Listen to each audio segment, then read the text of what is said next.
Good morning, humanity. Grand Rising, good morning. Guten Tag to my German friends out there that is up late watching this insane uh, conference. If you're out at Gamescom, congratulations. Sounds like it's been some fun. I mean, the most exciting thing I think I've seen was Lego Batman. But I've seen some other exciting things, like a little more deep dive into Borderlands, Crimson Desert, which is coming out next year. We got a good look at Ninja Gaiden on the Xbox team. They did a long Ninja Gaiden clip. Silk Song is out. All these awesome things. So we're talking about games this morning. We're going to be watching some stuff on video games, of course, because we love talking about the games that we love, the companies we've invested in. Talk about games, but we will be kind of diving into some other things. If you are familiar with me, you're familiar with No Face being in Web3, No Face exploring AI, No Face exploring movies. We love movies, and of course, health, wellness, and self-mastery. Those are the things we like to talk about. Those are the things we like to share, and those are the things we like to provide for others to consume.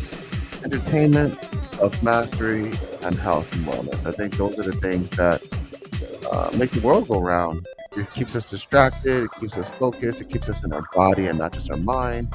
But then there are things that allow us to go into our mind and explore new worlds and have open-mindedness and things like that.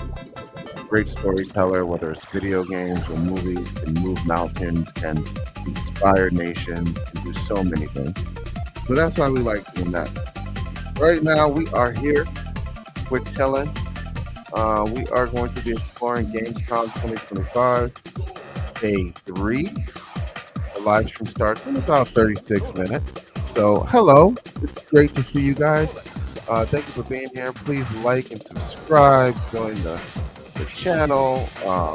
Lock in if you haven't. If you are subscribed and you do like us and you have followed us, thank you. Thank you for the 2,400 people on X that have constantly been supportive since day one of me showing up on the platform as I am. I have nothing but gratitude, and I'm humbled by you guys, and I really appreciate you guys being here and supporting me, So let's build, let's grow, let's make this thing go. We're going to be on standby. We're making breakfast for our kingdom. We got the last day of summer camp for our children. I've been a parent since I was 16 years old. I'm like 4 decades in of life now. You do the math. So I've been a parent for a really long time, man. And it does get really good. It's really good. And it starts really good. But when you're 16, it's a little scary, But good support systems, people complimenting you for doing what you're supposed to do, which is just be a present father, and the love for your children, whether you're fighting or not, the love for your children kind of pushes you and motivates you to do things that you never thought you would. And feedback is important to me, so please feel free to give me feedback. If things are looking smooth and you're liking how the streams are going, please let me know. Maybe we get some guests on here. Maybe I pop on more lives. Maybe I do more spaces where I can hear from the community. All those things are options and valuable, and I'd love to set something up. Shout out to all my Web3 homies, my Scape family, my AMC family, my GME family, my Pepe family, and Mog family. Man, I hope you guys didn't get hurt too bad by the Yeezy coin. It seemed like that was a fucking disaster. So I really hope no one got hurt too bad by that. And yeah, we're streaming right now. We're streaming right now on X and on YouTube. So go ahead and go over to the Lord No Face channel on YouTube and give it a little love so that the algorithm can help us grow, and then we can start putting out massive content. We've been clipping a ton of stuff, and that's been getting us momentum now. So now that we can post some of the stuff that's originally ours, I think we'll be able to get some views since the channel now has momentum and traction in the algorithm thanks to Twitch streamers. So shout out to Twitch streamers for, you know, being a plethora of content that we could leverage in order to get momentum. So we're trying to do this in a smart way, in a way that makes sense, um, and in a strategic way that'll get us, the views that we need. So that's what we're doing today. We're gonna be watching some Gamescom. I think it's the award show for like best of show and stuff like that for today. So we'll be seeing some games that we saw yesterday, sure.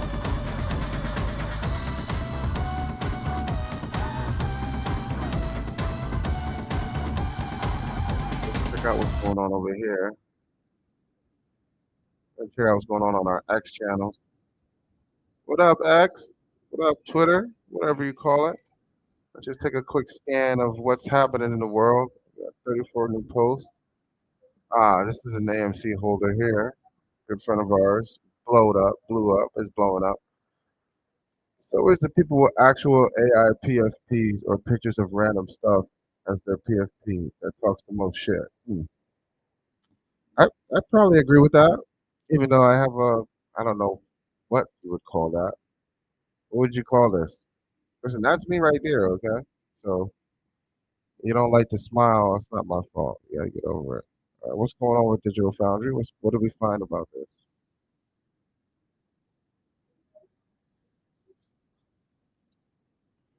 I think is the PS5 Pro not performing well?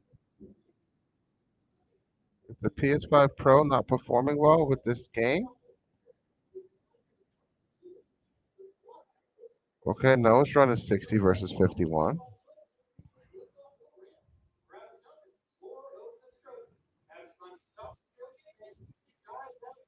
I mean, this thing's gonna bring back so many freaking memories. It's gonna be ridiculous. Metal Gear Solid Delta Snake Eater and ex. I gotta put my glasses on. An an expertly delivered Unreal Engine 5 remastered that looks fantastic, but there are clearly performance issues to address with the PSSR implemented on PS4 Pro. Disappoints how it's expertly delivered and performance issue.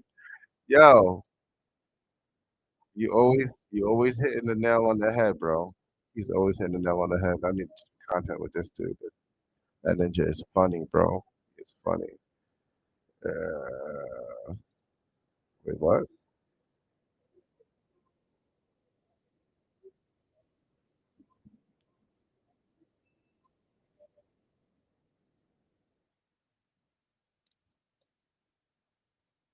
Ooh, that's nasty looking. I'm gonna use that. That shit's disgusting. Aiming for Sunday. I'm trying to go to the moon. I ain't trying to come back. Can we please go to the moon already? Jeez.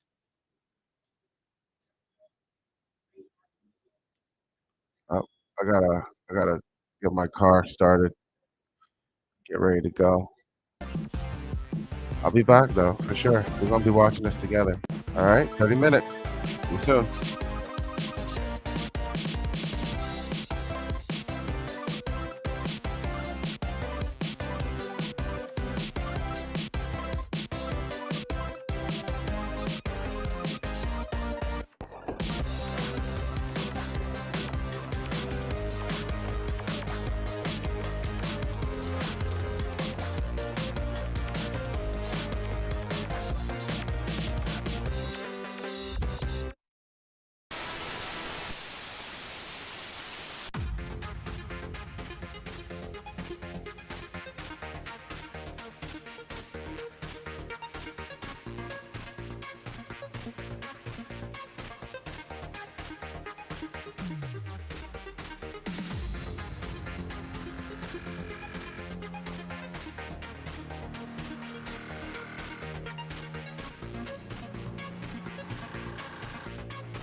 biggest video game event on Earth celebrates the best games on Earth. This is the Gamescom Award Show powered by IGN. Developers from around the world have come to Gamescom and will be sending the best of the best home with a trophy. And we're giving out prizes to our wonderful crowd. The Gamescom Award Show kicks off right now. And the winner is...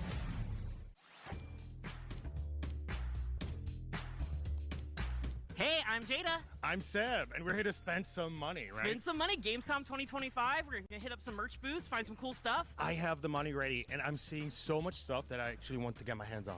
Well, you can't keep the stuff, Seb. We got to give it away at the show. I'm gonna you can't keep it. Why not? Why not? We have to give it away to the people. All right. Well, I think I saw some stuff back this way, so... and I think I've got better taste than you, Seb, well, so... we'll see about that. We'll see about that. Yeah, see you later. See you later. See you later. All right, let's see what we got here. Oh, you know, we got to get my boy Miles. Oh, we got Ninja Spider-Man, too. It's Deadpool, obviously, but, you know, I like to call him Ninja Spider-Man. It's a good dude. We're going to have to grab some Groots. Oh, isn't that adorable? Twitchkin has Cheeseburger. We're definitely going to get one of those guys, too. Just getting into Magic, and I'm a huge Final Fantasy fan, guys. Can I have the Commander deck of Cloud and Tidus, please? And these ones are not for me. They're for you. What we got big up here that we want to give out? The Donkey Kong? I mean, Bonanza's out and hot right now. We've got to get the Donkey Kong. Ooh, banana. You might have noticed I'm a Cap guy, but there's so many more here. We got Assassin's Creed here. We got Rainbow Six. We got The Last of Us. The Witcher. And of course, not to forget, Borderlands. We got Pickle Rick in the building. We got to get Pickle Rick for the crowd. Pickle Rick! I want Stitch, and I want Gary, and I want Sonic, and I want Steve as well. You guys have no idea. I'm gonna have the best ride home with my new friends. No, what do you mean I cannot keep them? I will for sure keep them. We got some Star Wars stuff. I think we're gonna grab some of these Star Wars socks. Definitely get it out. Maybe the Stormtrooper on the toilet, the Stormtrooper pooper. One thing I didn't know about Gamescom, they love their ducks. We got some Resident Evil ducks, Destiny ducks. Got to get a Kirby for the crowd. They're going to go crazy for that. Got to show love to the One Piece. We're grabbing that Zorro hat for sure. Cha-ching. Guys, I think I just found my new Gamescom outfit for the award show. What do you think? Yeah, let's get it. How you liking Gamescom, Steve? It's not very talkative. I just met my new best friend, LED backpack with cat eyes, but there is one that I really love, and I think I'm gonna get this one for you guys. We're definitely taking home some Ninja Turtles. Do they have a Donatello? Let's get Raph out of here.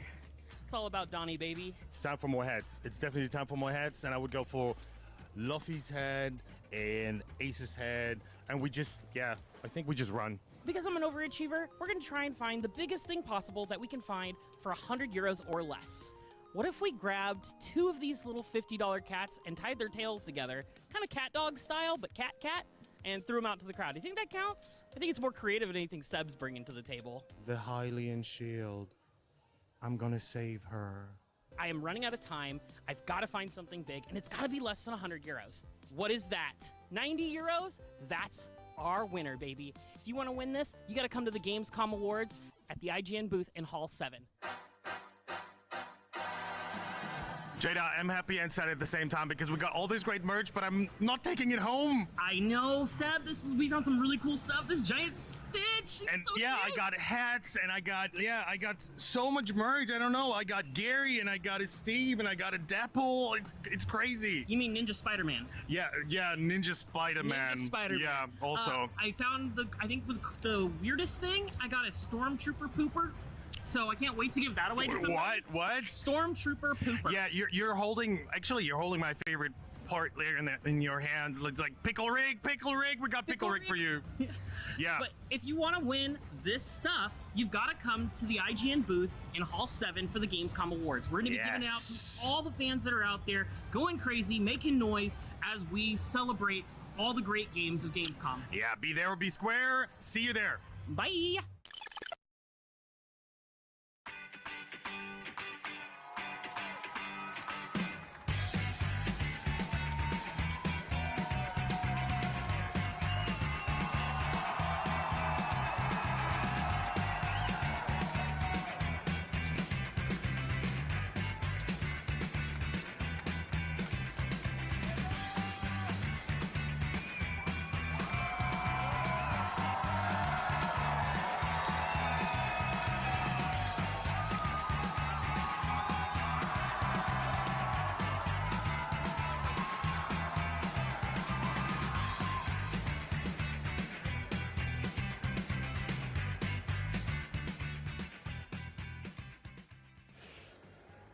Hello, everybody. Welcome to the 2025 Gamescom Award Show, part of Gamescom Studio, live on IGN.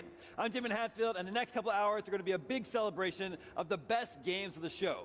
Joining me now are my co-hosts, Max Scoville, Jane Douglas, and Brian Altano. How is everybody? Gamescom Awards. Yeah, we're back. I don't want to alarm you, but there's a big crowd right behind you right now. What? Oh. Oh. Yeah. Don't make any sudden moves. Before we get started, I just wanted to take a minute to shout out Playing for the Planet. It's an alliance of game studios, publishers, and industry organizations facilitated by the United Nations Environmental Program. The alliance supports its members, reducing their carbon footprint, and inspires players around the world to do their part for the planet. Each year, the Alliance runs the Green Game Jam, where studios create games that let players engage with environmental topics. This year's jam focuses on nature and has already raised $275,000 for some great causes and secured 1.3 million square meters of natural habitat for protection. If you're here at Gamescom, you can show your support by taking part in Playing for the Planet's Epic Quest, which can also score you some awesome digital rewards. And the awards are really cool, like Steam codes for Little Nightmares 1 and 2, Sonic Mania, plus subscriptions to PC Game Pass, all courtesy of Playing for the Planet's participating members.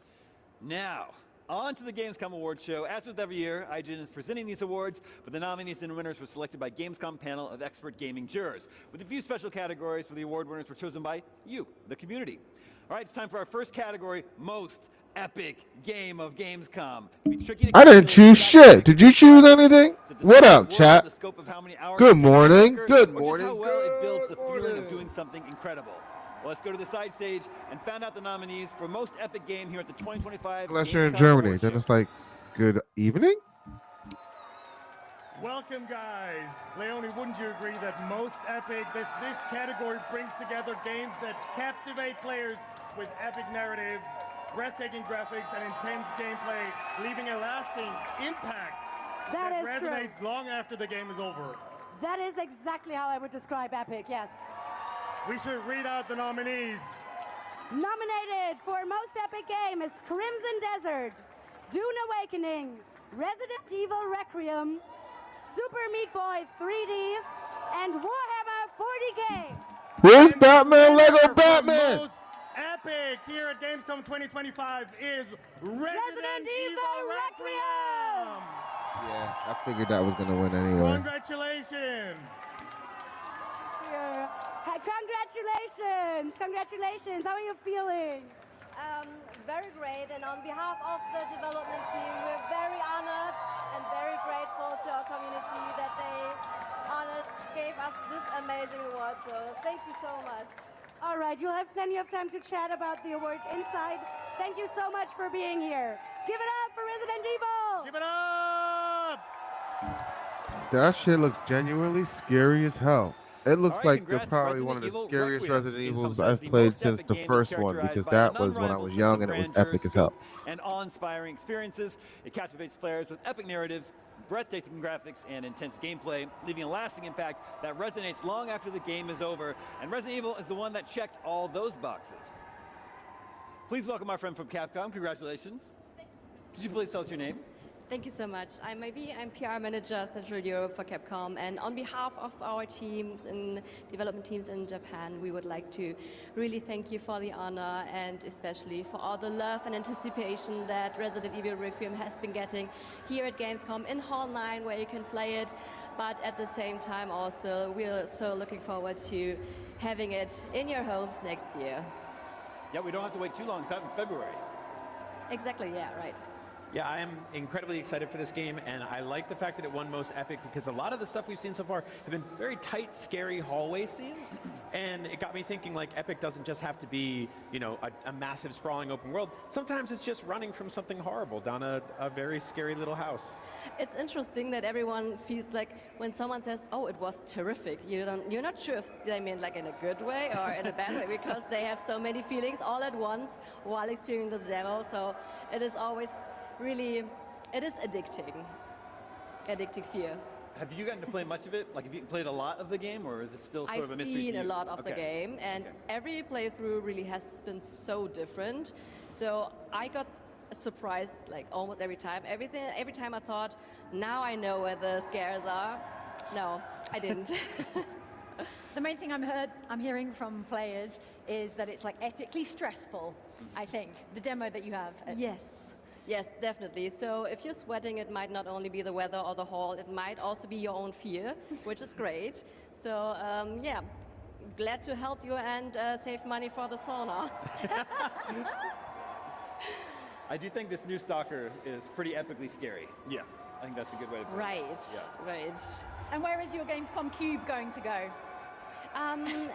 I think for now it will be going to our office in Hamburg. I see. So we're really happy to have been going all the way from Hamburg to Cologne to be here with everyone. And then we'll be happy to come back with the award. So I think that's a great deal. Awesome. Well, congratulations again. Thank you so much. Okay, let's get to our next category, Best Visuals. Seb, the nominees, if you please.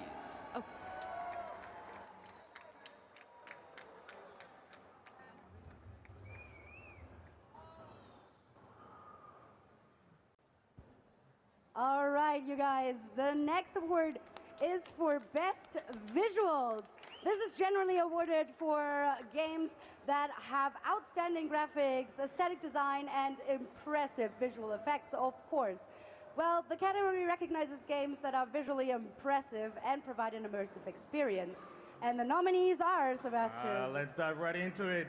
First nominee is Borderlands 4. Second one is By Sweet Caroli. Crimson Desert is number 3. Then we have MIO Memories in Orbit. That's a good one. And last but not least, Resident Evil Requiem. And the Gamescom Award 2025 for Best Visuals goes to Resident Evil Requiem. Yes. Since we already have the winner and they already collected an award, this will just go out in sympathy.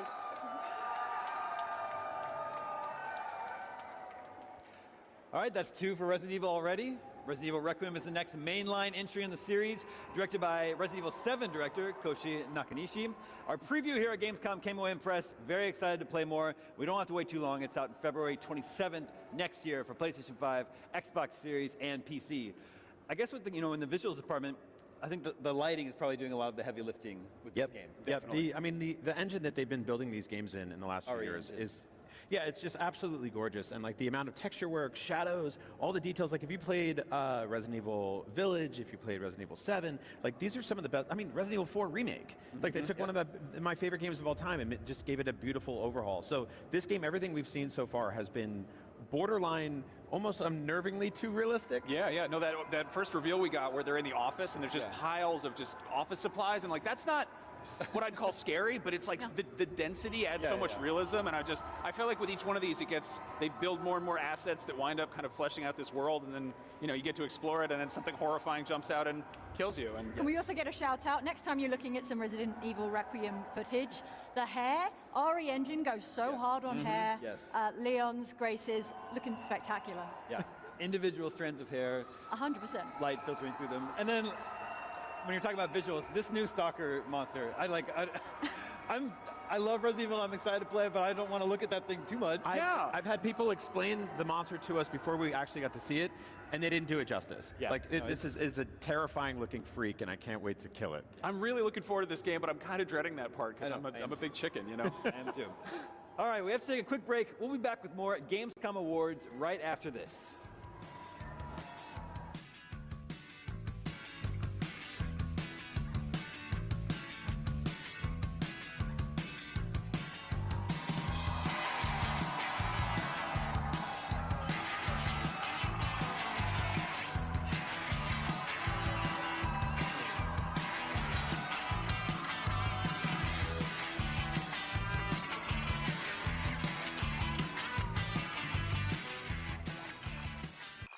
The average Cinefix movie list features nearly 100 different films and approximately 25 minutes worth of wall-to-wall deep dive analysis. To simulate that pace for this 30-second ad, we're featuring 26 different films, and before you say it, no, that math does not check out. We're not math people, we're movie people. We can't even count down from 10 without ending up at, like, 96. Subscribe to IGN Movies and TV for more Cinefix movie lists. Bad at math, great at movies. Can't find that final collectible you're missing? IGN strategy guides and interactive maps are here to help. One step at a time. IGN guides are trusted by millions, easy to use, and best of all, free. IGN has the very best, most complete and accurate guides for Shadow of the Erdtree, Baldur's Gate 3, Tears of the Kingdom, and so much more. See? It's good, right? Every guide is tested and verified for you by experts. The only thing about this Just is like the search for official IGN Gamescom. when Like you I'm not search for watching guides. IGN. I'm watching Gamescom Day 3 live English, but because IGN kind of is doing it, IGN Plus is where we we're gonna have all these fucking IGN commercials. Plus is the place to I'm get not on unlimited IGN. I'm on access to all the Gamescom. I want to tools see you need to beat your Gamescom stuff. games. Here's what you need to know for bringing But I don't think they would have Awesome exclusive a show discounts without on IGN at this point. Maybe this would It's so engaged. It's so like encapsulated into it, Plus, you know. It's ad-free so like built browsing in. on IGN.com. But that's cool. That's cool. That's cool. It is what it is. Whatever. Plus, unlimited game help tools How like does premium America- interactive maps with your own custom map markers, filters, marker notes, and more. This will come in handy. Plus, access to sweepstakes, giveaways, and free game keys. Wow. Exactly. Want more? Mm. Head to IGN.com/plus. People stressed out and about start the your soul adventure clip. today.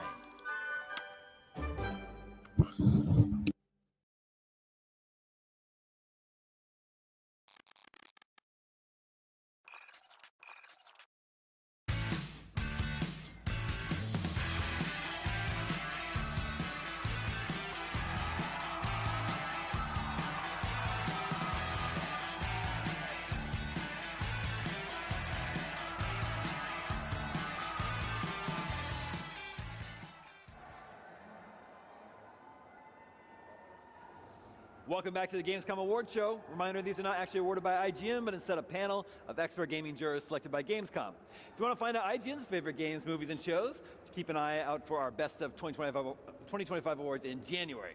Okay, now it's time for Best Audio. Seb, what have you got for us?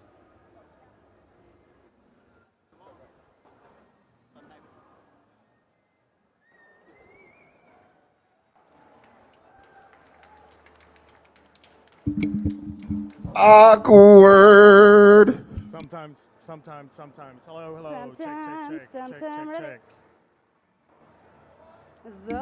Yeah, I could hear you. We could hear Sometimes you. the wait to the stage is a Guten bit Tag. longer.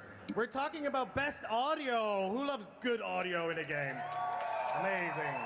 This category awards games that demonstrate outstanding achievements in sound design, including sound effects, dialogue, and musical composition. I'd say we just read out the nominees, right? Yes, nominated are the following games: Kiern, the Game Bakers, Little Nightmares 3, Phantom Blade 0, Resident Evil Requiem, and Rock Beasts. And the winner for Best Audio at Gamescom 2025 is Resident Evil Requiem! As you know, they have received the award before, and it's really, really heavy this year, so they can't carry all of them. But they have already accepted them, and they give the best wishes to us and say thank you very much. So let's head back to the studio for more. 3 for 3, Resident Evil Requiem. It's another win for him. Obviously, sound is a huge part of any horror game. The screams, shrieks, and creaks of Requiem impressed the Gamescom jury. Brian, you're a big fan of Resident Evil. What's the scariest noise in the history of the series? I want to say it's a tie between the dogs breaking through the glass in the first one, or Dr. Salazar revving a chainsaw right behind your head when you can't see him, turning around and having him decapitate you. I do want to say it's pretty cool that these awards are cubes because these guys can stack them up. They're going to just make it. They're making a small tower of Resident Evil Requiem awards right here at the Gamescom. The problem is they're like a match 3 cube, so if you get 3 of them together, they just disappear. It's a problem. So. Yeah, obviously, audio is always really important in these games, and I think we're playing as Grace this time in Requiem, and all the people who are previewing the demo that's here at Gamescom are talking about how it's a lot of her breathing, whimpering, like she's cueing in on how, you know, sort of indicating how the player is supposed to feel. Yeah, I think it's really interesting that they're going with a basically terrified protagonist in this game. I mean, this is not an action hero that's throwing grenades and doing backflips and stuff like that. It'd be cool if one of those showed up and just, you know, throwing that out and helped out. You know, some kind of tough guy with great hair. Just any minute now, Leon. Just roll through and help kill this thing. No, I think sound is going to be a huge deal in this because you're being stalked by this thing, and it's footsteps. Yeah, and I feel like previously we've had things stalking you, but this one feels like more predatory. Before it was like somebody's more like looking for you, but in this case it's like you're trying not to make any noise. You're creeping around. They're going to go in the ceiling and come down and jump at you. It's. Ugh. I don't think there could be a genre where audio is more important than like horror. So absolutely. I'm gonna say rhythm game, but okay, it's a tie. Smart Alex. Okay. Now it's time for the best gameplay category. Video games can be gorgeous, breathtakingly beautiful visual feasts featuring meticulously orchestrated music, but at the end of the day, they mostly just need to play well. Let's take it out to the balcony for the nominees of the best gameplay category here at the 2025 Gamescom Award Show. Gameplay is so very, very important. It immerses players in the experience and makes sure that you have a great time living through the story. It has to be entertaining and challenging. It recognizes games that offer innovative gameplay mechanics, smooth controls, and a blend of challenge and enjoyment. Here are the nominees, Sebastian. The first nominee is Donkey Kong Bonanza. The second one is Hella. Then we got Mario Kart World, PVKK, and last but not least, Resident Evil Requiem. What a mix, amazing. Wow, so many different entries. It must have been hard to decide, but in the end they did it. The winner for best gameplay is Donkey Kong Bonanza! Congratulations, how do you feel? Thank you very much. I'm so happy to be here on behalf of the Donkey Kong Bonanza development team. And yeah, it's frenetic, isn't it? We were hoping to see some bananas with you. Like, where are the bananas? So, yeah, I want to know too. Donkey Kong's powerful transformations. Yes. Oh no, my God, I can't understand myself. To hear you talk a little bit more about the game, we will send you to the studio. Head right over. You guys stay tuned for more. Thank you. Yeah, we have to agree with the Gamescom jury. Donkey Kong Bonanza is a ton of fun. We gave it a 10 out of 10 in our review. The first 10 for a new game in more than a year. It's got that classic Nintendo magic where it feels good just to move Donkey Kong around the space, smash everything in sight. Also in a series first, Donkey Kong turns into a variety of different animals. Max, Jane, Brian, what's your favorite Bonanza transformation? Elephant. Yeah, it's got to be elephant. Elephant's great. Elephant's really good. Gotta concur. I mean, that's 3 elephants. 3 for 3. Well, I also want to shout out Snake. I like Snake a lot. Snake's good. Welcome and congratulations. Thank you very much for having me here. It's really an honor to be here again. And yes, of course, the Donkey Kong Bonanza development team is happy very much that we're receiving this award. I have played this game for 70 hours. That is not even, that might even be lowballing it. And I love just running around this game and smashing stuff. It's just one of those things where I will just go basically into a trance just trying to find bananas. Yes, the powerful Bonanza transformations, they really make fun, don't they?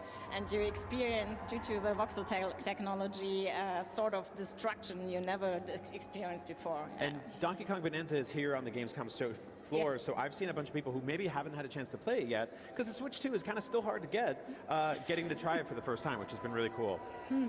Yes, we are very happy with the launch of Nintendo Switch 2, obviously. It's the fastest and best-selling console we had in our history.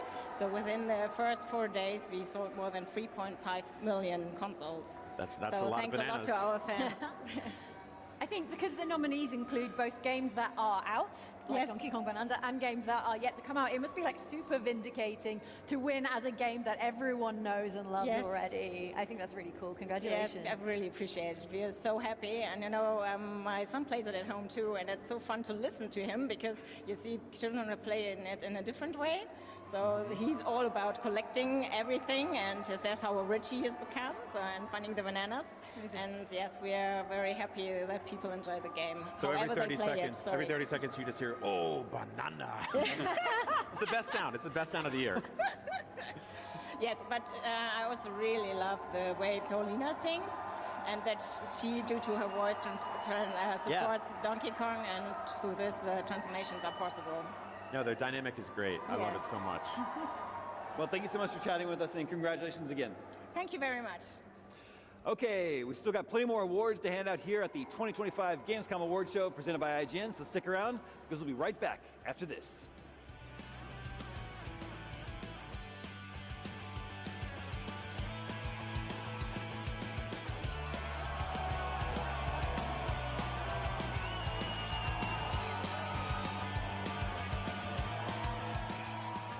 The Cinefix Top 100. A list so secretive even we don't know what movies are on it or where they rank. What do you mean you don't know? Each episode will reveal one of the movies. Did I rush it? Felt like I rushed. That was good. I liked it. Talk about why it belongs and finally find out where it ranks. Are you not entertained? Are any of the movies we've shown here even on the list? I have no idea, and it drives me crazy. Join us as we find out on Cinefix, IGN, and wherever you get your podcasts. Why so serious? Catch up on all your favorite shows with up-to-the-minute gaming and entertainment news with Geek Media Podcasts. Welcome to a very special episode of IGN GameScoop. GameScoop has you covered for all things gaming and the latest game releases.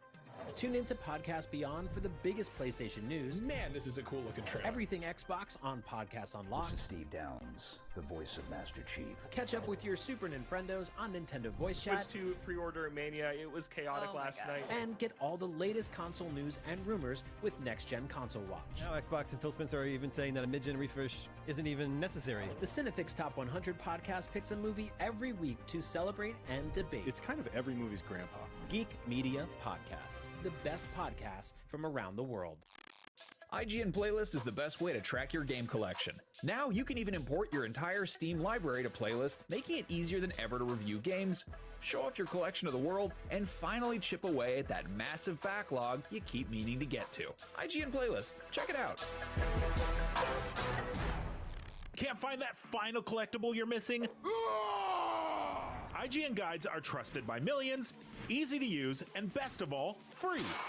IGN has the very best, most complete and accurate guides for Shadow of the Erdtree, Baldur's Gate 3, Tears of the Kingdom, and so much more. It's good, right? Every guide is tested and verified for you by experts. Just search for IGN when you search for guides.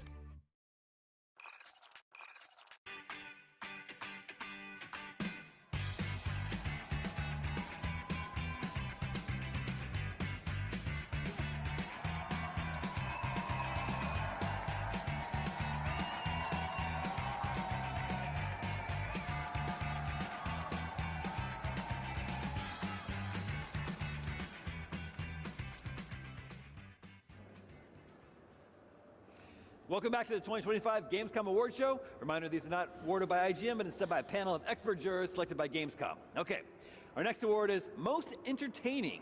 Seb, what you got for us? Well, these games, they captivate, they enthrall players in special ways, such as exciting storytelling, humorous elements, or captivating gameplay. Let's have a look at the nominees, Leonie. The nominees for Best Entertaining are the following games: Dispatched, Donkey Kong Bonanza, Grounded 2, Halo, and Mario Kart World. And the winner from Most Entertaining here at Gamescom 2025 is Hela! Congratulations. Welcome to the stage. Yes, oh my God, how are you feeling? Are you thrilled how Gamescom has been loving your game? Absolutely. This is an amazing award. We want to thank everybody who voted and who came here and just, made sure to cast the most entertaining vote. We have a very playful, entertaining game, so thank you. That's sometimes all it takes, right? Sometimes. It's just making a good game. We're going to send you to the studio right away to talk a little bit more about Hela and the award. Thank you so much, Thank you very guys. much for being with us.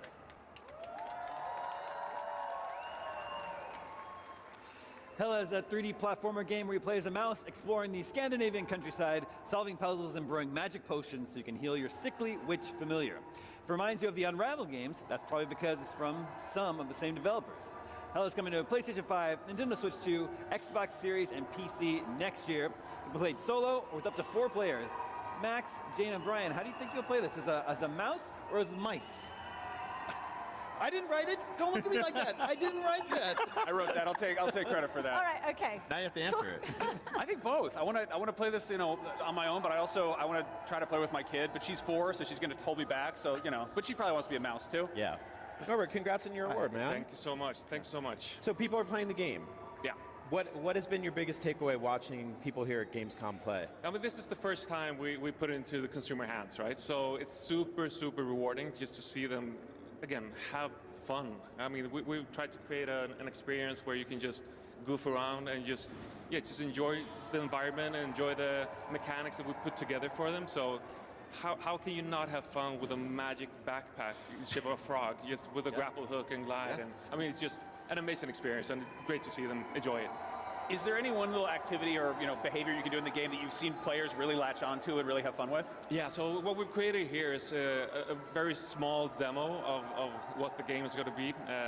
But what we have, again, we have a magic backpack which allows you to traverse really, really far and fast, like a spider mouse or whatever you want to call it. So I think it's just watching people enjoy the game together and goof around. I think that's the most rewarding thing.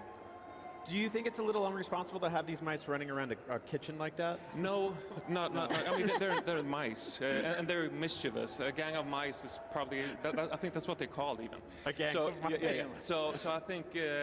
I mean, again, we're here to create some sparks of joy. Make sure that people are just basically enjoying doing kind things and fun things to each other. So yeah, it's a really, really cool game to be. And Hela, you can play it in co-op online or split screen. Yeah. Was it really important for you to have that couch co-op experience? Absolutely. I mean, we've seen a lot of great games coming out in the past, and I mean, recent times here as well. So I think there's a real demand for couch co-op and just playing together. And we have a mechanic that we'll talk more about later this year, but that you're really never playing it solo. You can play it alone, but you're never really alone. So more about that and a shade mechanic that we'll introduce even further down the line. So really cool. Well, it seems like it's really resonating with people. People are excited to play. It's meant to be sort of a relaxing experience. So take us back to the original idea for the game. Yeah, I mean, it's a really wholesome game, right? Yeah. So we really want to place like a haven to just go out and relax. We tend to talk about something called Shinrin-yuko. So it's Japanese for forest bathing or forest baths, which is a pretty cool thing. And we just want people to be able to come home from work or from wherever they've been and just kick on some Hela and just go into the Swedish nature or the Scandinavian forest and really just relax and or have somebody's fun. kitchen. Or somebody's kitchen and be a bit of a I really like that they're like real mice. They're very realistic mice. We get a lot of cartoon animals that are just kind of humanoid creatures. Yeah. Did you study any real mice when you're making this game? I mean, did you mocap real mice? Did you we mocap didn't mice? really, but we've been studying it for sure. But again, we have a great, talented team, and it's such an honor to be, head of studio for the studio, and the talent that we have here, the things that they're able to do and make things come alive. It's just a blessing. So super happy about that. Well, congrats again, and we look forward to playing Hela next year. Thank you so much for having us. Okay, next up, the Gamescom Award for Most Wholesome. Let's hear the nominees. Video games have many different purposes. Some are very mysterious and puzzly, some are very action-packed. But in this category, we nominated games that have a particularly positive and loving atmosphere. They provide players with a sense of warmth and joy, which is very, very important. The most wholesome games are distinguished by their inspiring story and their charming and uplifting message. Here are the nominees. First up is Hela. The second nominee is This Seat Taken? Starbirds, Tiny Bookshop, and last but not least, Winterboro. That's a cute list, very wholesome list. Those are all very, very feel-good and lovely, but only one could take the Gamescom award. And our winner for most wholesome is Hela! Welcome back! Thank you so much again. Second award of today. How are you feeling? Again, super honored. Again, amazing to be here. So we'll chat more about it. And thank you everybody for voting, playing the game here at Gamescom. Yeah, amazing. Thank you very much for being with us. Head over to the studio right away. Thank you. That's 2 for Hella. For the most wholesome category, Gamescom looks for games that create a particularly positive and loving atmosphere, providing players with a sense of warmth and joy. A co-op platformer about mice exploring the countryside definitely sounds like a wholesome experience. Plus, mice live in holes, so it works on 2 levels. Welcome back. Congratulations again. Most wholesome game. Wow. You got one for each mouse. Well, I mean, again, it's a real fun game, wholesome experience for sure. So do a good thing. You can just go out and do kind things out in the world. Be a bit mischievous for sure, but yeah. So I ask this question to a lot of people who are working on games with animals in them. Please tell me they don't get hurt. Well, you don't. I mean, we don't have combat in this game. There's obviously dangers. You're a tiny mouse in a big forest. There's going to be dangerous animals, but you can befriend them or you can just outsmart them as well. But there's no combat or nothing in it. So I'm curious. I think first of all, I think mice are like a top tier, like an S tier rodent. Like I think they're really probably the best rodent. Did you ever consider any other animals for this? Was it ever like a rat or a raccoon or a bunny or anything like that? Great question. For us, it's important to have that contrast of being a tiny or small creature in a big world, right? With that perspective. So it's fun to play with those perspectives, basically. So being someone who can attach to the witch, what kind of animals are acquainted to a witch? We have the cats, we have different things, but hey, we have mice, and they're awesome and agile, and they can do tons of good stuff. And then again, with this magic backpack, nothing can stop you. So yeah.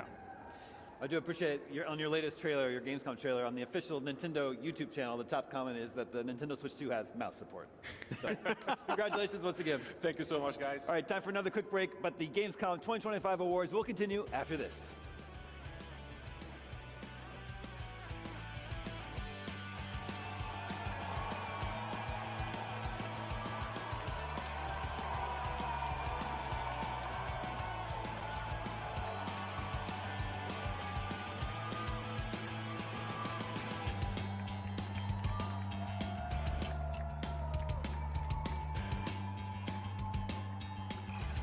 Hey you!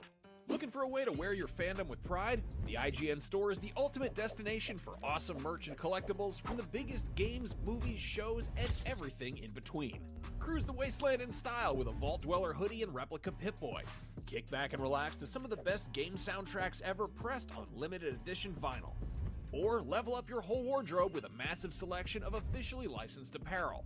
From iconic properties like Star Wars and The Legend of Zelda to newer fan favorites like Atomfall and Expedition 33, the IGN store has you covered. You'll also find hats, jewelry, action figures, board games, model kits, art books, and even snacks. Whatever you're into, you're bound to find something. See for yourself and head to store.ign.com today. Catch up on all your favorite shows with up-to-the-minute gaming and entertainment news with Geek Media Podcasts. Welcome to a very special episode of IGN GameScoop. GameScoop has you covered for all things gaming and the latest game releases.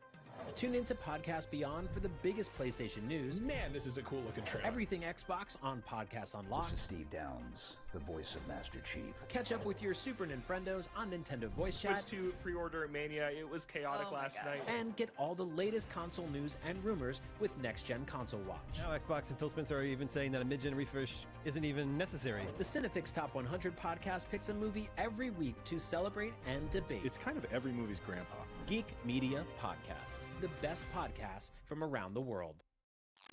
The Cinefix Top 100. A list so secretive even we don't know what movies are on it or where they rank. What do you mean you don't know? Each episode will reveal one of the movies. Did I rush it? Felt like I rushed. That was good. I liked it. Talk about why it belongs and finally find out where it ranks. Are you not entertained? Are any of the movies we've shown here even on the list? I have no idea, and it drives me crazy. Join us as we find out on Cinefix, IGN, and wherever you get your podcasts. Why so serious?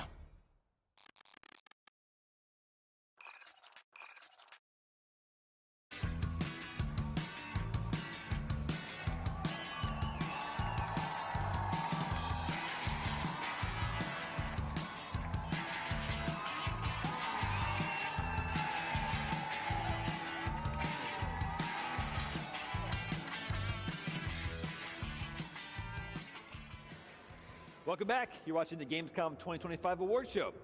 Winners are determined by the Gamescom jury. Next up is the Games for Impact Award. This category recognizes games that convey a significant message and contribute to raising awareness or promoting positive changes in society. Games can be a fun distraction from real life, but they can also directly help change the world in special ways. We go now to Seb and Leonie on the stage for the nominees. Take it away. Games for Impact, yeah. Sometimes games are a little bit more than just a game. These games harness the power of the medium to address socially relevant issues and encourage players to reflect and take action. Let's have a look at the nominees, Leonie. Nominated for Games for Impact are Cairn, Forever Skies, Hollow Home, Monowave, and Tiny Bookshop. And the winner for Games for Impact 2025 here at Gamescom is Tiny Bookshop. Congratulations. Welcome to the stage. Congratulations. Here's your award. There you go. It's beautiful, isn't it? How are you feeling? The energy today is amazing. It's crazy. The crowd is crazy. I've been hearing them all the time in the back room. It's insane. I mean, it's amazing. I'm so happy to be here to accept this for our game. We released 2 weeks ago. It's been the craziest time of our careers, of our lives, and we just really want to say thank you for all the love that this game has been getting. Thank you to all the fans, and read some books, sell some books, get Tiny Bookshop. Thank you. Very lovely. Yes, enjoy your applause, and it'll be a bit more quiet in the studio. Thank you so much.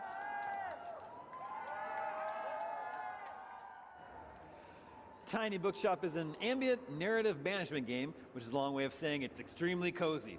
Stock your Tiny Bookshop with different books and items, set up shop in scenic locations, and run your business while getting to know the locals. It's out now for Nintendo Switch and Steam, where it has an overwhelmingly positive rating. Max used to work at a bookstore, I understand. Was it as cozy as this game? Absolutely not. Oh my This gosh. game looks adorable. I wish I worked at that bookstore. Am I taking this? Or? I'll hold it for you. Okay.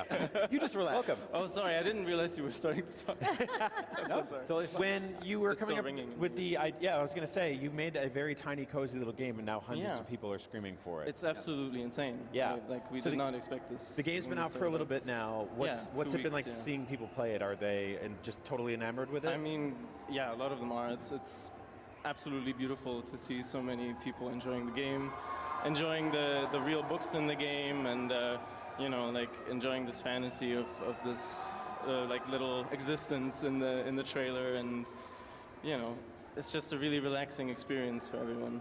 Did you put any fake books in the game? There are some fake books. There's Which is your favorite one? There's one about two people who try to evade their taxes and a tax investigator who's hard on the trail. Okay. That's good. It's like a pulp thriller. I love it. Yeah. Have you had any suggestions from like actual bookstop owners or librarians that have been playing the game? Yeah, totally. We're actually putting together like a book council right now to add more books to the game and stuff. And a lot of our audience is are of course, you know, librarians, and we get a lot of, we have that like truck simulator sort of phenomenon where people who are really into books want to keep playing this game to sell some more books. Perfect overlap between those audiences, obviously. Of course, yeah. The award is for impact. When you set out to make this game, did you have that in mind all the time, to have a positive impact on players? I think so, definitely. Like a big part of the game is like building community and helping each other out through the power of reading. You know, bringing people together in this town, and also like you know, provoking some change in the town. Like you do a lot of fundraisers around town and help out like the locals. You help like organize concerts and stuff like that, and all, you know, while selling books, and also inspiring people through the content of those books. Yeah. That's awesome. And the town that it takes place in is super idyllic. Yeah. Is it based on a real world location?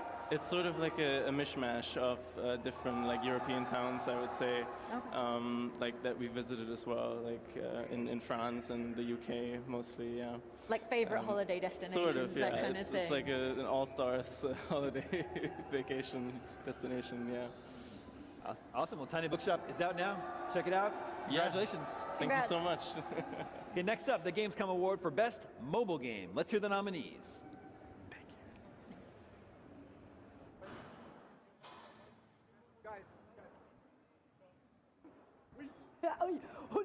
Yeah, sorry, we were a bit late because we were on our phones playing some mobile games. Mobile games, bigger than ever, right? Right, that is what it is. And we have them right here, the nominees for Best Mobile Game. We have Arknights Enfield. We have Dungeon Crawler, Clawroar. Genshin Impact, Love in Deep Space, and Servant of the Lake. Wow. Nice. Remember that you, the community, have voted for this, and we're happy to announce that the best mobile game goes to Love in Deep Space.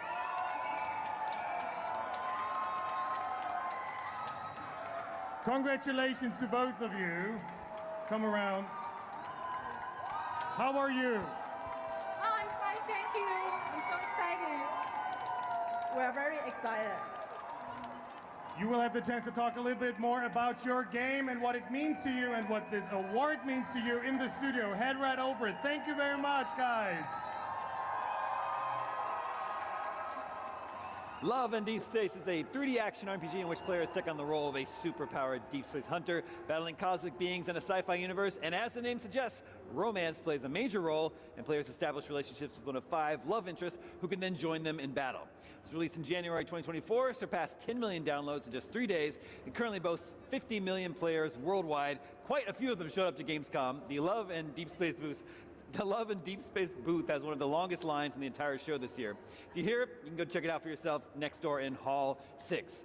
There's a lot of interest in this game. There is, and like you say, the queues are enormous here at Gamescom. Also, you can get your photo taken, a little photo op with one of your love interest faves.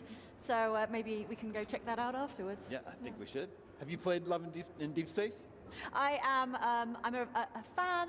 I'm not a major player, but actually, having seen it so much here at Gamescom, I think I've got to get more involved. Yeah, there's a lot of excitement around this game.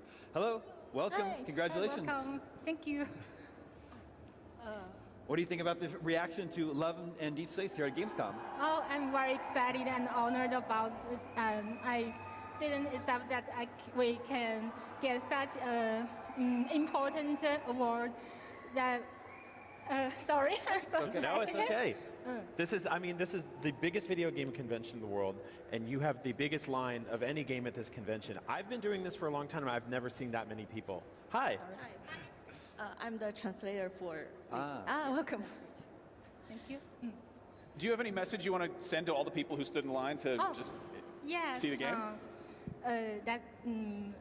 I will switch to Chinese to express more more correct feelings of myself and 是非常感谢Gamescom 还有非常感谢评委们能够给到我们这次奖项，然后这个对于我们一款中国研发的女性向游戏来说是一件非常非常难得的事情，我们也为此感到自豪和骄傲。当然，我要最郑重的在这里感谢我们的玩家们，因为正因为有我们的玩家的支持，我们才有可能能够得到这样的成绩。因为我们一开始在开服的时候会有一个愿望，就是我们希望能够。全球热恋，顶峰相见。然后我们的猎人小姐们让我们真的做到了这一点，然后这让我们非常非常开心，也非常感谢大家。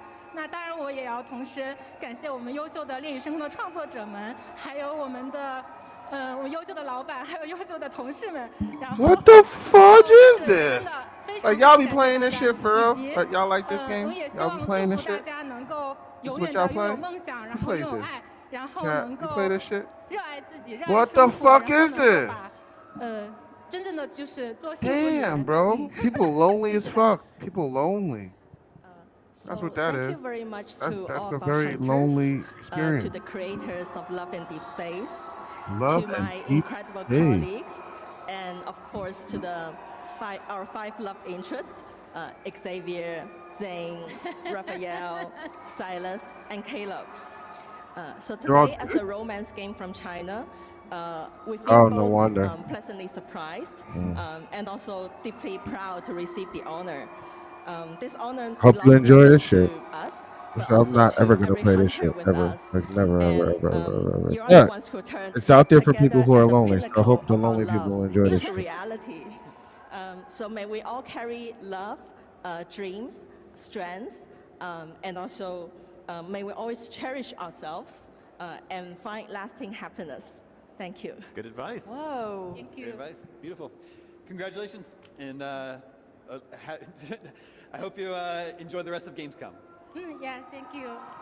Okay, Love and Deep Space is out now for iOS and Android. It's free to play. We've got to take a very quick break. We've got lots more Gamescom awards to hand out in just a bit, including the awards for Best Xbox Game, Best PlayStation Game, Best PC Game, Best Nintendo Game. Stick around because the Gamescom awards show continues after this.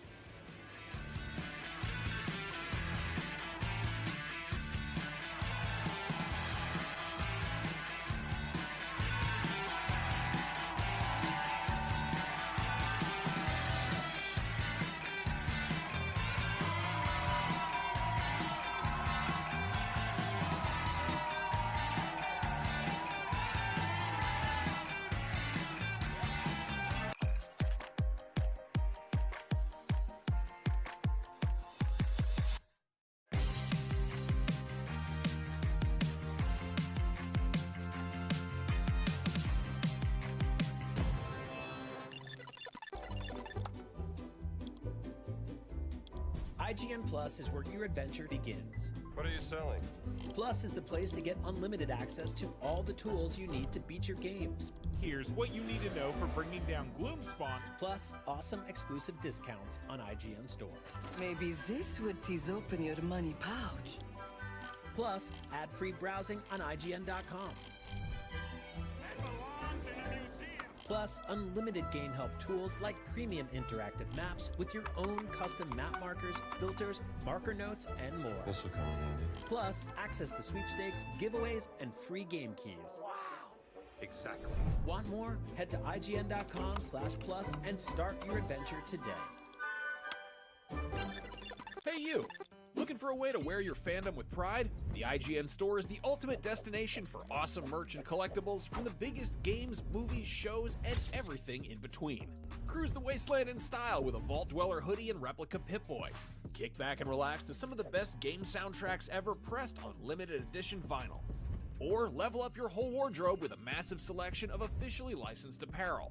From iconic properties like Star Wars and The Legend of Zelda to newer fan favorites like Atomfall and Expedition 33, the IGN Store has you covered. Whatever you're into, you're bound to find something. See for yourself and head to store.ign.com today.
And we're back.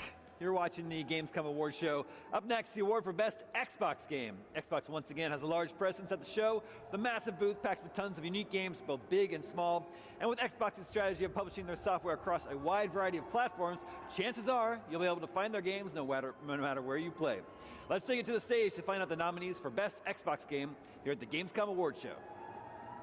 Leo, this is so easy for me. I've always been an Xbox guy from my early age on, and so this is the perfect category for me. So let's have a look at Best Microsoft Xbox Game nominees 2025.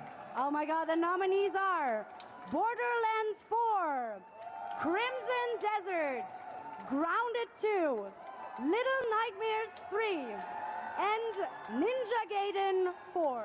What a list, but only one can be the winner, and the winner is Grounded 2! Congratulations. This game has come a long way. How are you feeling? We're feeling great. Thank you so much for this award. We're so happy to have brought Grounded 2 to this amazing community, and we're looking forward to doing amazing things over its early access.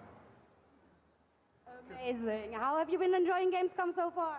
Dude, Gamescom is great. Thank you, everybody. This is such an awesome experience. It's great to have our game, Grounded 2, out there in front of everybody. Feels awesome. We're going to send you over to the studio. Make some noise for Grounded 2. Thank you, guys. Thank you so much. Grounded 2 entered early access in late July. We at IGN thought it was great, called it laugh out loud funny, said it's well on its way to becoming one of the best survival games ever. You've been playing some Grounded 2? I love Grounded 1, and yeah, Grounded 2 shaping up really, really nicely. I love a survival game. I love to survive. I also appreciate how like the vibes are just good, you know, not too grim, not too dark, but also you will die if you're not taking care. Hey, welcome. Yeah, take a seat. Take a seat. Hi. Congratulations. Thank you so much. Thanks for having us. Thanks for being here. Yeah, thank you. This is awesome. Best Xbox game. How's that feel? It feels surreal, amazing, and to be in a category with such amazing competition, you know, games like Borderlands 4, Ninja Gaiden 4, Little Nightmares 3, like, we are blown away by the response, and this is just an amazing honor, so thank you so much. Is there anything you want to say to the community who showed up at Gamescom, or just, you know, people who are playing the early access, anything you want to say to them? Maybe, I don't know, tease what's coming down the road at all? I mean, I think Grounded 2 has the best community out there. It is really healthy. It is really awesome. Just super excited about some updates that we have coming out with a huge boss monster, the tarantula, and then we have a really cool update coming this winter that's going to feature some new biomes, a ton of new insects, and a new buggy. Super, super exciting stuff on the horizon, and we just can't wait to share it all with the community. What have been some of your favorite sort of responses, reactions, or moments from the community so far, since it's just so recently entered early access? There's so many, it's hard to narrow it down. The community is so engaged, they love the content so much, they pour over it, looking at every detail, trying to figure out what's going on. But for me, I think the biggest, most satisfying responses are how people are really connecting with the buggies and really seeing how much it changes the game. But then, of course, there's also the brand new creatures and seeing everybody get scared out of their minds with a scorpion jumping out of the ground. Those kind of reactions, for me, are super, super satisfying. What about you, Chris? Yeah, I agree. I think you hit the nail on the head. I mean, I think some of the funnest and maybe not fun for all of our players are like the cockroaches that we added to the game that people are like, I'm just not even going to go to that part of the park anymore. Like, that's not going to happen. Or when they're asking us, why did you make the caterpillars so cute, and then ask us to kill them? Like, these are all like fun and interesting reactions that we get from the community, but really just super excited that people are enjoying the game so much, you know? It's always a challenge putting something out there, and especially when you're going into early access, and with the success of Grounded 1, and by the way, props to the Grounded 1 team who started this all out, you never really know, and to see the community embrace the game so much, and all the folks at Gamescom, you know, it's just been crazy. It's been a great ride, but we're just getting started. Yep. Have you found that on the team you've all become like bug experts in a way you never imagined before embarking on like a Grounded game? Yes, absolutely. The Grounded 2 team, both across Eidos Montreal and Obsidian, we're all so passionate about this world and bringing it to life, and the bugs, like you said, are such a big part of it. And every time we want to bring a new insect or a new creature into the park, we have to really ask ourselves a lot of questions of like, okay, which version of this? How can we make it interesting and exciting? What makes it iconic for the community? And so, you know, I've mentioned this before, but our art director, Natasha, every time we have to have a new creature, she makes these huge mood boards full of all of these different versions of the creature we want to bring to life, and it just becomes so fascinating. We learn so much, and it helps us make really interesting, fun decisions about, you know, what the creatures should look like, what kind of abilities they should have, how can we surprise and delight the Grounded community while still bringing them everything that they're expecting from us. I got to say, a mood board covered in spiders is my nightmare. But you mentioned Tuesday for us. but you mentioned a tarantula boss. Can you tell us anything more? Yeah, we're really excited about this boss. We're calling it a park boss. That's just the name that we've come up with. Anything that is gargantuan in the park that you will fight. And in this case, it is a tarantula that has gotten loose out of its terrarium.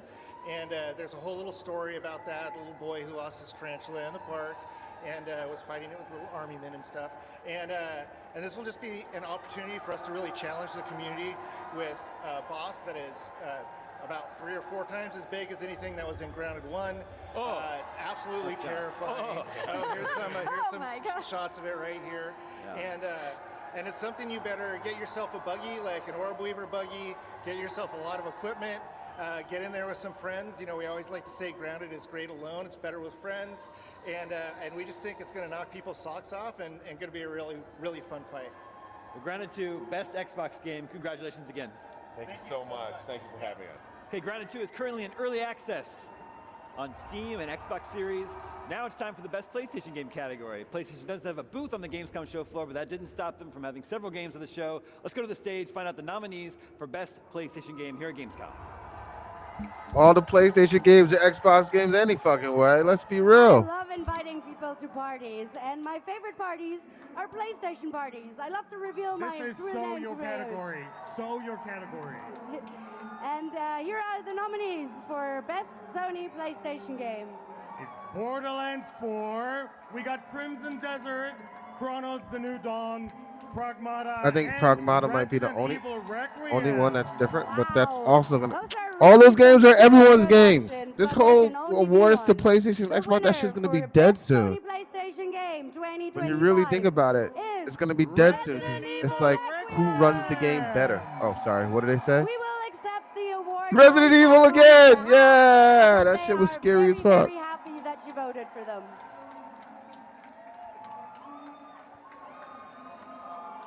Best visuals, best audio, most epic, and now best PlayStation game. Resident Evil Requiem is cleaning up today. Max and Jane, what jumps at you most about Requiem? It's winning a lot today. You mean apart from the fact that they're building that wall, they're going to be able to like create a new room in the studio with these Gamescom cubes. The thing that jumped out, I think, initially about Requiem for me is that it's going back to like Resident Evil lore, which I think is really good stuff for the fans. And you know, after the last 2 games, which were spectacular and I love, but you know, to dig back into Raccoon City, I think I'm really going to enjoy that personally. Yeah, I mean the franchise turns 30 next year, which is wild, and it began on PlayStation. It's going to be on PlayStation 5. It's going to be on everything else, but it's kind of wild to look at, humble beginnings and then where it is now. And I'm just dying to see the scope of this game and like what we're actually going to be doing. We've seen some claustrophobic hallways, but they've been playing it close to the chest, and I don't know. I guess it's nice to just sort of have that sense of like there's something lurking in the shadows. There's going to be some surprises there. There's a lot of stuff we don't know about this game, and I mean, I loved RE4 to death. It was amazing, but it's also, you kind of know where it's going. And I think the fact that they're like back again with something totally fresh is, Yeah, I agree. I'm very, very excited for it. February can't come soon enough. Now it's Nintendo's turn. Let's go to the stage for the nominees for Best Nintendo Game. Guys, you have no idea. This is such a hard category because all of these games are amazing. Best Nintendo Switch 2 games of 2025. Leo, let's read out the nominees, please. The nominees are Donkey Kong Bonanza, Mario Kart World, Metroid Prime 4 Beyond, Tova and the Guardians of the Sacred Tree, and Winterboro. And the winner for Best Nintendo Switch 2 games 2025 here at Gamescom is Mario Kart World! Congratulations, here's your award. Thanks a lot for having me again. Yeah, Celia, I need to ask you one question. How many tickets have you gotten lately? For too speeding. Many. Yes, too many. Let's head back to the studio to talk a little bit more about Mario Kart World, the winner of Best Switch 2 game. Thank you very much. Mario Kart World launched with the Nintendo Switch 2 a couple months ago, showcasing the excellent multiplayer racing the series is known for, incredible polish, and the thrilling new Knockout Tour mode. I've been really I'm getting back into Mario Kart World a little bit now that I sort of finished the main story of Donkey Kong Bonanza. And yeah, it just the racing feels so good. Best of its class. Welcome back. Congratulations. Thank you for having me again. Yep. Again, Mario Kart World, best Yes. Nintendo Switch 2 game. This is the big launch title. Yes. I'm sure everybody's very happy with it. Yes, and we are so happy, and I'm happy to say on behalf of our development team that we really enjoy that people give us the support, so thanks a lot. Now here at Gamescom, you've got an enormous stand where people are queuing to play large multiplayer games of Mario Kart World. I can only imagine the elation I would feel at coming first in a Mario Kart World race here at Gamescom. Have you met any of the winners? Well, actually, you can go on stage too and take part in the fun tournaments and try out Mario Kart World yourself with another 23 players.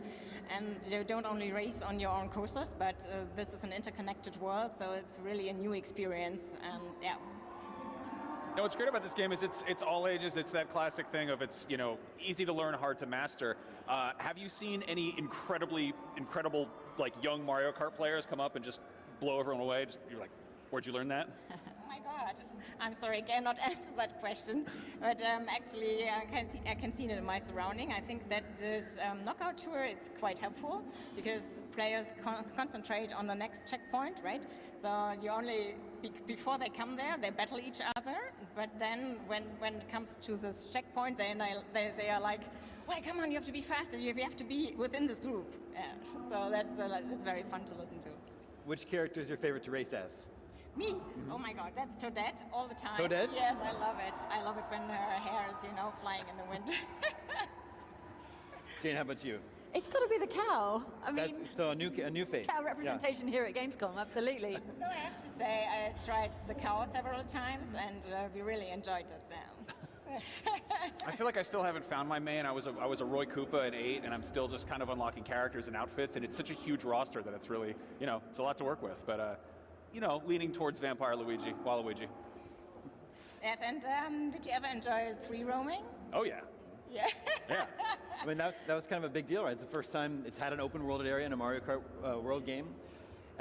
Mario Kart 8, it's a pretty tough act to follow, so I'm sure everyone in Nintendo is pretty happy with the big success of Mario Kart World. Yes, we're very happy that it's so very successful, and we're happy for the fans that they enjoy it. Yeah. Well, congratulations again. Congratulations. Thank you. Now, there have been a lot of exciting PC games revealed here at Gamescom this year, but which was the fairest of them all? Seb and Leone are waiting in the wings with our nominees. Take it away. Yes, thank you so much. Of course, the next category is also very exciting, the best PC game. We have the following nominees, Sebastian. First up is Anno 117 Pax Romana. Up next is Borderlands 4. We got PVKK, Tawa and the Guardians of the Sacred Tree, and last but not least, World of Warcraft. Very, very strong entries. But the winner for Best PC Games for the Gamescom Award 2025 is Anno 117 Pax Romana. Congratulations! Oh my God, you guys are so many people. It's all group. I'm giving the award to all of you. How are you guys? Congratulations, guys. Amazing, overjoyed. This is out for you, Anno team. Woo! Thank you. Yes, exactly. Look at them. The whole team is there. They're all there. So proud of you guys. Woo! Yes, guys, make some noise for the Anno team in the background. Congratulations, everyone. Head over to the studio to talk a little bit more about the game. Anno 117 Pax Romana is the 8th mainline entry in the popular strategic city builder series. As you probably figured out, this one is set in ancient Rome, specifically in the 200-year period of Pax Romana, a golden age when things were going pretty well for the Roman Empire. We interviewed the Anno team earlier this week. They actually brought us a very cool gift. IGN began as the Imagine Games Network, and this says in Latin, Imaginary Games Net. I saw that backstage and I was like, where did that come from? Now I get the origin story. Welcome, come on in. Congratulations. Hello, welcome. Get a couple of you over here and someone take the armchair. Congratulations, folks. Oh, thank you. It's so exciting. I see you've got a big team out there. Yeah, the whole development team is here. So how do you feel? Best PC game at Gamescom? It feels just amazing. It's such a long journey that we were all on to, and now this is really the crowning achievement. You can pass the mic. Oh, you can pass that. There you go. Now, this is the this is the earliest ever setting for the series. Right. How does it feel to be taking it back to such an early period? Oh, that's something super important for us. The community that is behind the Anno franchise since more than 25 years has been waiting for this game since forever. That's the top choice since we've surveying the community. They love this. We are demoing for the first time here at Gamescom, and so far I think everybody's in love. So we are really, really, really happy. What are some of the things you've heard from fans that have been getting a chance to play the game? Yeah, I think they love the setting, they love the visuals, they love the immersive world that we created. So in general, I feel we get a lot of love nowadays, or these days. And sorry, for the first time, you can choose one of two different regions to start in. Are you offering both of those here at Gamescom? Can people try both Yes, of at them? Gamescom you could try both out. We have Albion and Latium. One in province is inspired by the Celtic world, the other one by Italy, and it's really, really cool because we are delivering on the fantasy, but also we are creating something new. And which side are people choosing most of all? What do you think, Kay? I think if you're maybe new to the franchise, maybe you're starting out in Latium, it's very warm, it's very welcoming, it's classic Rome. But if you're looking for something a little bit more mysterious, a little bit more challenging, I think Albion is mostly where people are going this Gamescom. Yeah. I think you have a very dedicated community, but also very, it's very wholesome and very friendly community as well. What do you think it is about this series that sort of cultivates that sort of positive community? I think it starts inside the studio. It starts with the development team. Everyone that works on it is absolutely wonderful. Our community developer, Oliver Waltz, carries that energy into the community, and it is so wholesome, and everybody is just building together. Well, congratulations again. Thank you. Thank you. Anno 117 Pax Romana is out November 13th for PC, as well as PlayStation 5 and Xbox Series. Right now, it's break time. When we come back, Heart of Gaming.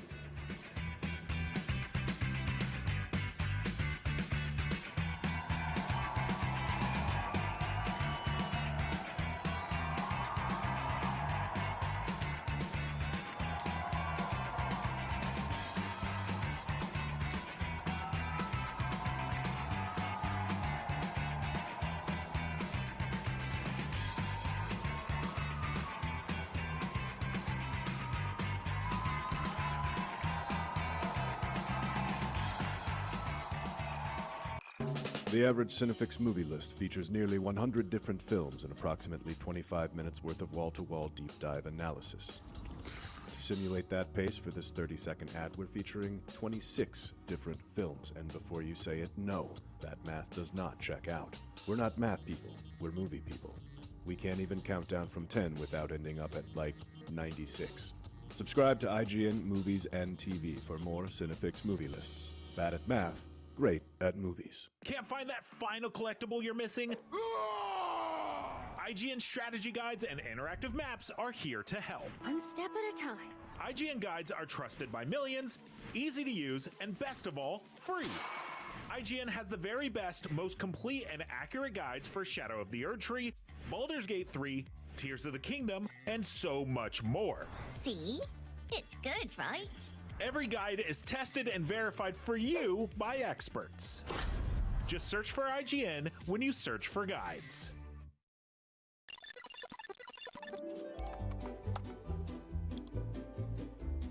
IGN Plus is where your adventure begins. What are you selling? Plus is the place to get unlimited access to all the tools you need to beat your games. Here's what you need to know for bringing down Gloomspawn. Plus, awesome exclusive discounts on IGN Store. Maybe this would tease open your money pouch. Plus, ad-free browsing on IGN.com.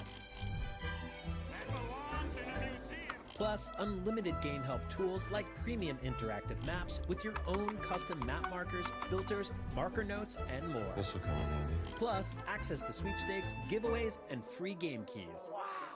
Exactly. Want more? Head to IGN.com/plus and start your adventure today.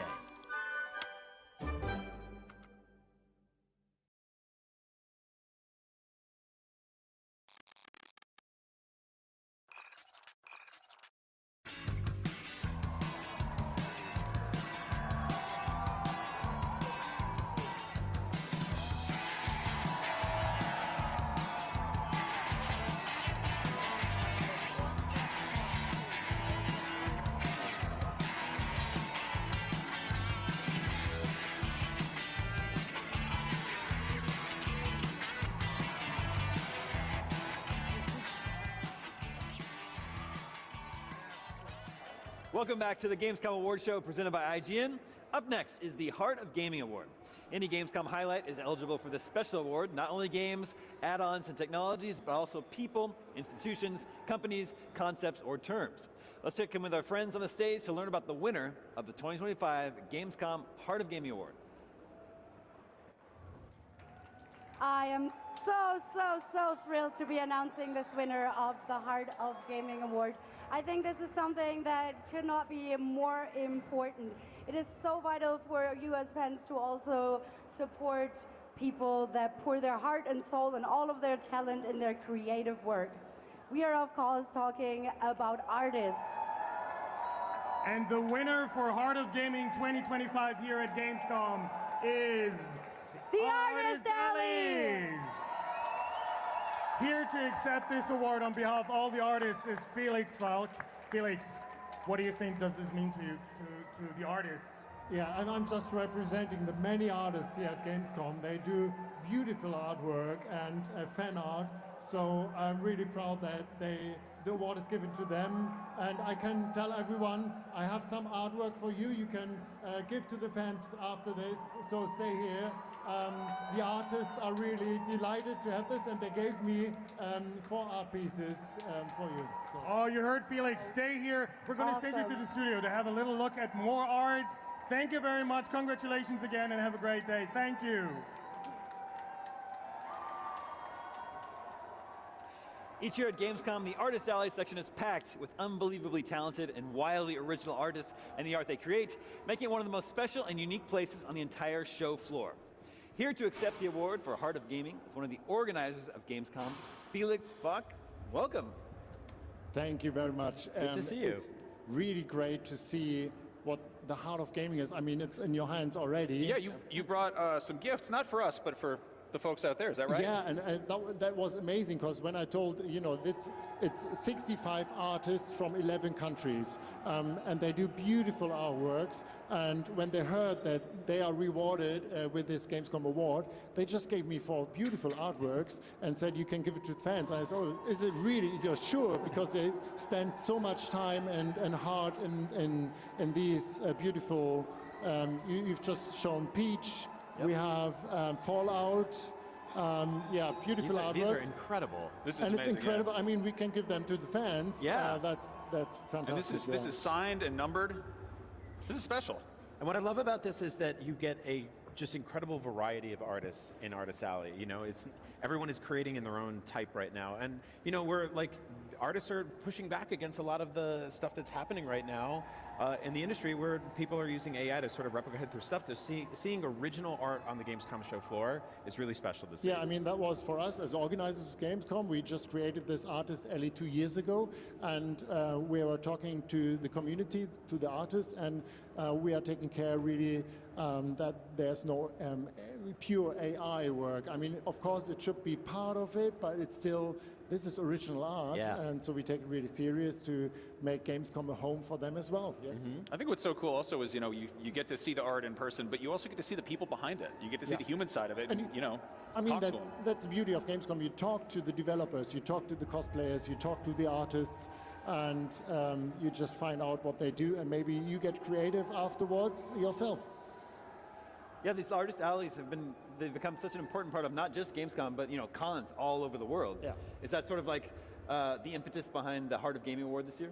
Yeah, I mean, as I said, 11 countries already. I mean, in Gamescom, we have 72 countries, exhibitors from 72 countries, and the international relevance of Gamescom is growing every year, and that's beautiful because the cooperation between so many cultures, so many people from all over the world happening here in Cologne and then reaching millions of people worldwide, that's just fantastic to see. It's so beautiful to see this pocket of creativity. I mean, obviously we love merch, we have a lot of merch, but this is really special. I mean, please be careful, throwing merch in the crowd. Now you have to give it really careful. Place it gently in someone's hands. Yeah, this one's got foil detailing. We don't want to harm the foil detailing. We put it in foil, and then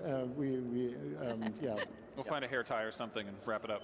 The artists are very well worth recognizing. Thanks for sharing this with us. Thanks, and I want to also thanks not only the artists, but also the team. So it's Laura and more people from the Gamescom team. They work together really close with all the artists to make it happen here, to create a safe environment for everyone to present what they are working on the whole year. So also thanks to the team. Awesome. All right, we have to take a quick break. When we come back, who has the best lineup at Gamescom? We'll find out after this.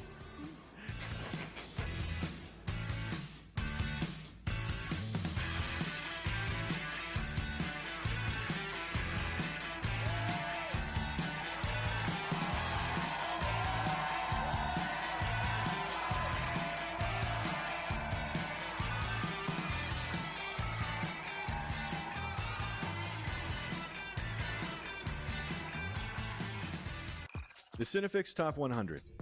A list so secretive even we don't know what movies are on it or where they rank. What do you mean you don't know? Each episode will reveal one of the movies. Did I rush it? Felt like I rushed. That was good. I liked it. Talk about why it belongs and finally find out where it ranks. Are you not entertained?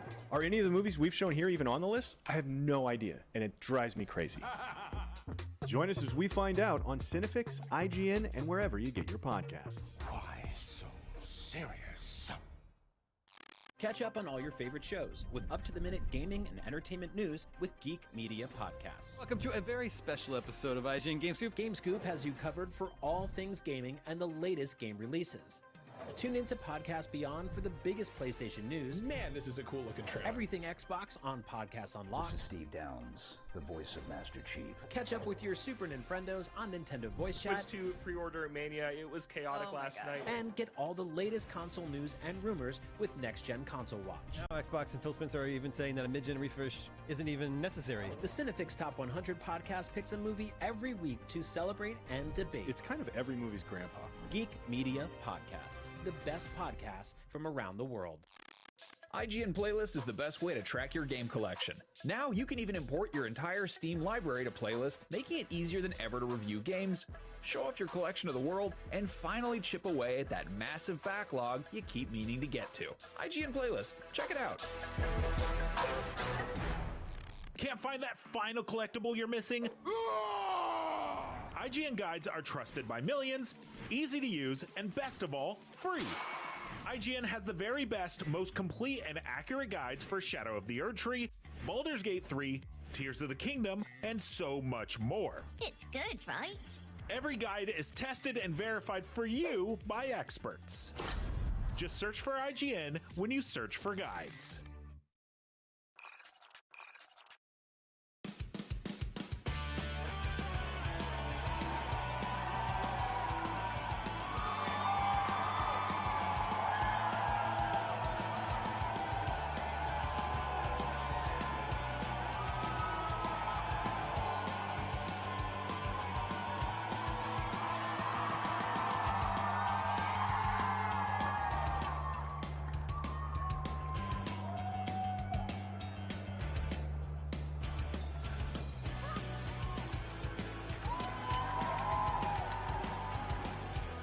Welcome back to the Gamescom Awards, decided on by the Gamescom jury, presented by IGN.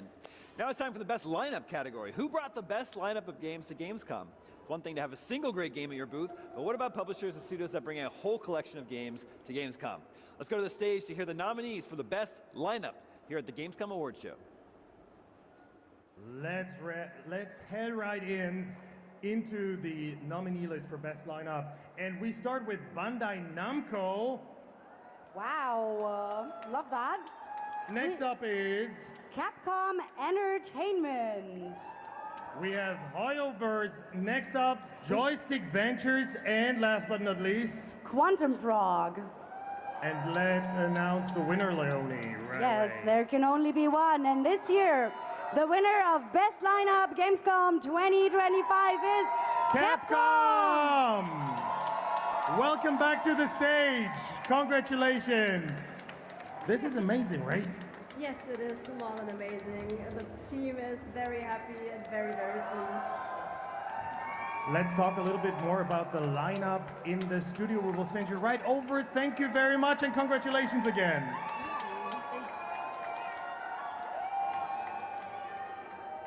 This year, Capcom brought Resident Evil Requiem, Onimusha, Way of the Sword, and Pragmata, all of which are expected next year. So Capcom is set to have a very exciting 2026, and I'm excited for all these games. Oh yeah, these are gonna be awesome. Once again, welcome back. Welcome back. And congratulations again. Thank you so much. Good to see you. On behalf of all the development teams working on Resident Evil Requiem, Pragmata, and Onimusha, Way of the Sword, which are playable in Hall 9, thank you so much for all the love from the community and everyone else who really enjoys our games. Thank you. Now, I've been a Capcom fan my whole life, but the lineup you have right now is one of the most interesting and just extremely cool lineups I've seen, especially right here on the Gamescom show floor. You have this massive booth where all three of these games are represented with, my favorite Resident Evil Requiem right in the middle, but Onimusha, Pragmata at the same time, all celebrating around Resident Evil. Like, this is such a cool time for Capcom fans. Right? It's also a really great time to be at Capcom and working on that to really bring you the best experience in each of those, because they couldn't be more different each. So even you can see it like on our booth. We have a very Japanese traditional one with the souls floating around. Then we have the super eerie hotel for Resident Evil where sometimes zombies are scaring you. And then we also have Pragmata where you think, what is this? And you really need to go in to find out.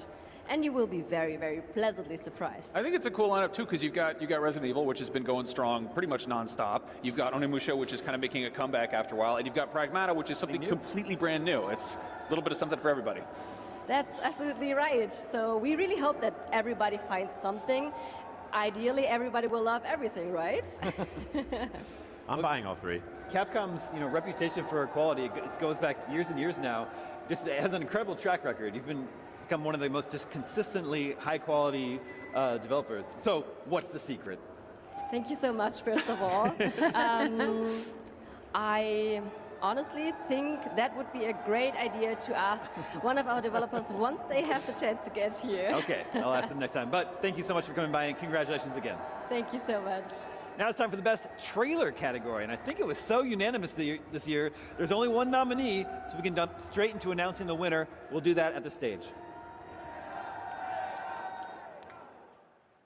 Wow, wow, wow, wow. Leo. Hello, I am we're so back. now we're back. I am so happy to be announcing the award for the best trailer. This indeed is a game that has generated, that even the thought of it has generated more hype than I can imagine. This is something that I feel like is very deserved. The winner for best trailer on Gamescom 2025 is Hollow Knight Silksong. Damn right.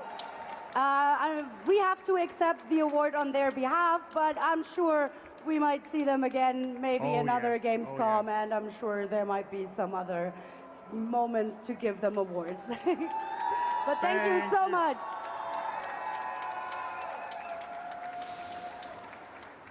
Yes, at long last, Hollow Knight Silksong finally got a release date trailer. We don't have to wait much longer. It's out September 4th. This is almost one of those things, it's been so long now, it's been one of those sort of like, is it ever coming out? Is it real? Is it vaporware? Yeah. It's real. Yeah, go for it. It is fine that no one from Team Cherry is here, because they need to be finishing this game. Down. Yeah. I mean, this has been, I think, one of the coolest moments I've ever seen at Gamescom, because we share a hall with Xbox. They were streaming this live. We were streaming this live here too, and you could, in unison, just hear everyone scream at the same time when this release date dropped. And like, if you think about Gamescom this year, it kicked off with opening night live. Jeff Keighley's up there on stage. We saw a glimpse of this game. Fans were pulling it apart to be like, oh, we saw a little footage that projected behind him. We need more. When are we going to see it next? They get a full trailer, a release date, and it's like 2 weeks away. They couldn't possibly be better for Hollow Knight fans right now. I went over to the Xbox stand where you can play Silksong, and there at the front of the queue, there were a couple of guys in like the Silksong clown makeup with the rainbow wigs and the noses. I was so happy for them, and that was before the surprise announcement. So well, the clown thing became synonymous with like feeling kind of stupid every time you anticipated an announcement at every Nintendo Direct, every Xbox conference, everything, and just not getting it. And now they finally got what they wanted. And you know, they came out and said in an interview with Bloomberg, it took so long because they're having a good time making the game. They're just happy to be making something they love making. That's such a wonderful treat. Like, I feel like so often we hear about, you know, troubled development of games or things that are just, you know, stuck. Yeah. But they're just having fun.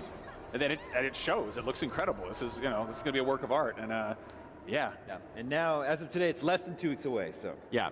Exciting times. And now it's time to recognize some of the best booths here at Gamescom. First up, the Gamescom jury has selected the best booth in the business section and the best in the general audience part of the convention center. The same publisher won both categories. We go to the stage to learn the winner. There is so many great booths here at Gamescom 2025. You have no idea. Every hall is packed, but there can only be one winner. And I'm very happy about this winner this year because the booth is amazing in the business area for the community. And here in Hall 6, the winner for Best Booth 2025 is Ubisoft! Guys, your annual 117 booths are amazing for the community, for the people, for the press in the business area, but also the booth right next door. Guys, how did you come up with these designs? I mean, it's very easy. We just want to be close to our fans, close to the community, and close to our partners. So that's what we're here for, and that's the basic idea of the booth. Okay, we're going to swap microphones. Like, what is the hardest challenge for you to design a booth like that? To really have an immersive experience, to add added value for the fans. So we just don't want to have the hands-on pure as an experience. We want to build a world around it so that the people really feel that they're entering the world. Very, very, very great. Congratulations again. We're going to send you to the studio. Thank you very much. The community loves it. We love it. Gamescom loves it. Thank you very much. All right, Ubisoft picking up the jury's picks for both the best business booth and the best booth out here on the general show floor. Jana, you're here at Gamescom. Let's say you're here on business. What do you look for in a booth? Well, I mean, probably a cup of coffee and somewhere to sit down. On the public side, the Ubisoft booth, the Anno 117, they've got some enormous statues, you know, enormous, that I assume are real, you know, and that's tough to get into the Messe here in Cologne. Yeah. I think they had to probably borrow them from the museum. They're probably really valuable to just get actual statues. Yeah. No, I mean, I'm always curious about these things because there is this spectacle to creating a, you know, big, huge space. It's like a temporary theme park. Yeah, no, exactly. Welcome, everybody. Hey, welcome everyone, yes. Thanks for having us. Yeah, congratulations. Best booth both on the business side and on the consumer-facing side. Exactly. Yeah, we're very proud. Thanks for having us here, and it's really a team effort, so that's why we showed up with so many people here. Okay, so the expression is Rome wasn't built in a day. How long does it take to put together a booth that is Roman-themed? Well, more or less 9 months from the very first day to what you see now on the booth. Of course, it's a lot of planning and a lot of nitty-gritty details. We want to really embrace the Anno brand and the community into it. So that's why we put a lot of efforts into it. And yeah, now you see the results over here. Like you guys, we get here a few days before the convention starts, and we get to watch it get built, right? We're here on those early days. There's construction movers moving around. There's, you know, carpentry happening. What's it like seeing stuff that was, you know, in a design form for so long suddenly become an actual thing that you can walk around in? I mean, it's really like goosebump moment for everybody, from us as the marketing and IT team and our agency guys as well. And of course, for the development team as well, they really see their game coming to life in three-dimensional statues, 4.5 meters high. So really great to see goosebumps, and I guess I saw a tear in somebody's eye as well. Is there any particular detail you're especially proud of that you want to call out? Yeah, I mean, the whole thing is really based on the original textures of the game itself, so the floor, the walls, etc. But of course, there's one thing which is like the town crier. 4.5 meters, 3D printed, and that's really also the main character of our whole campaign. So that's why it's so nice to see it in this size here at the booth. What are the different considerations you have to give for a booth that's meant for the consumer-facing side and the business side? You have to treat them differently, right? Yeah, we treat them differently, but it's like the same underlying story. both have a very open and inviting design. So we are here to meet our partners, we're here to meet our fans and the community, so that's why we're trying to be as open as possible, and both have the same underlying theme for it. As somebody who took hundreds of photos in-game in Assassin's Creed Shadows and Star Wars Outlaws, I want to thank you for putting a bunch of fan pictures on the sides from photo modes in games. Like, it's such a cool touch. It was awesome walking by that. Yeah, I think that was a very important detail we wanted to take care of. It's the best photos, I think 120 in total from the last 3 years of the contest. And it's really one thing for us to show how community-centric we want to be. And that's really an awesome thing to see. Well, Ubisoft jury's picks for best booth of the show. Congratulations. Thank you. Okay, we have to take a quick break. There's still a couple more Gamescom awards to hand out, so don't go anywhere.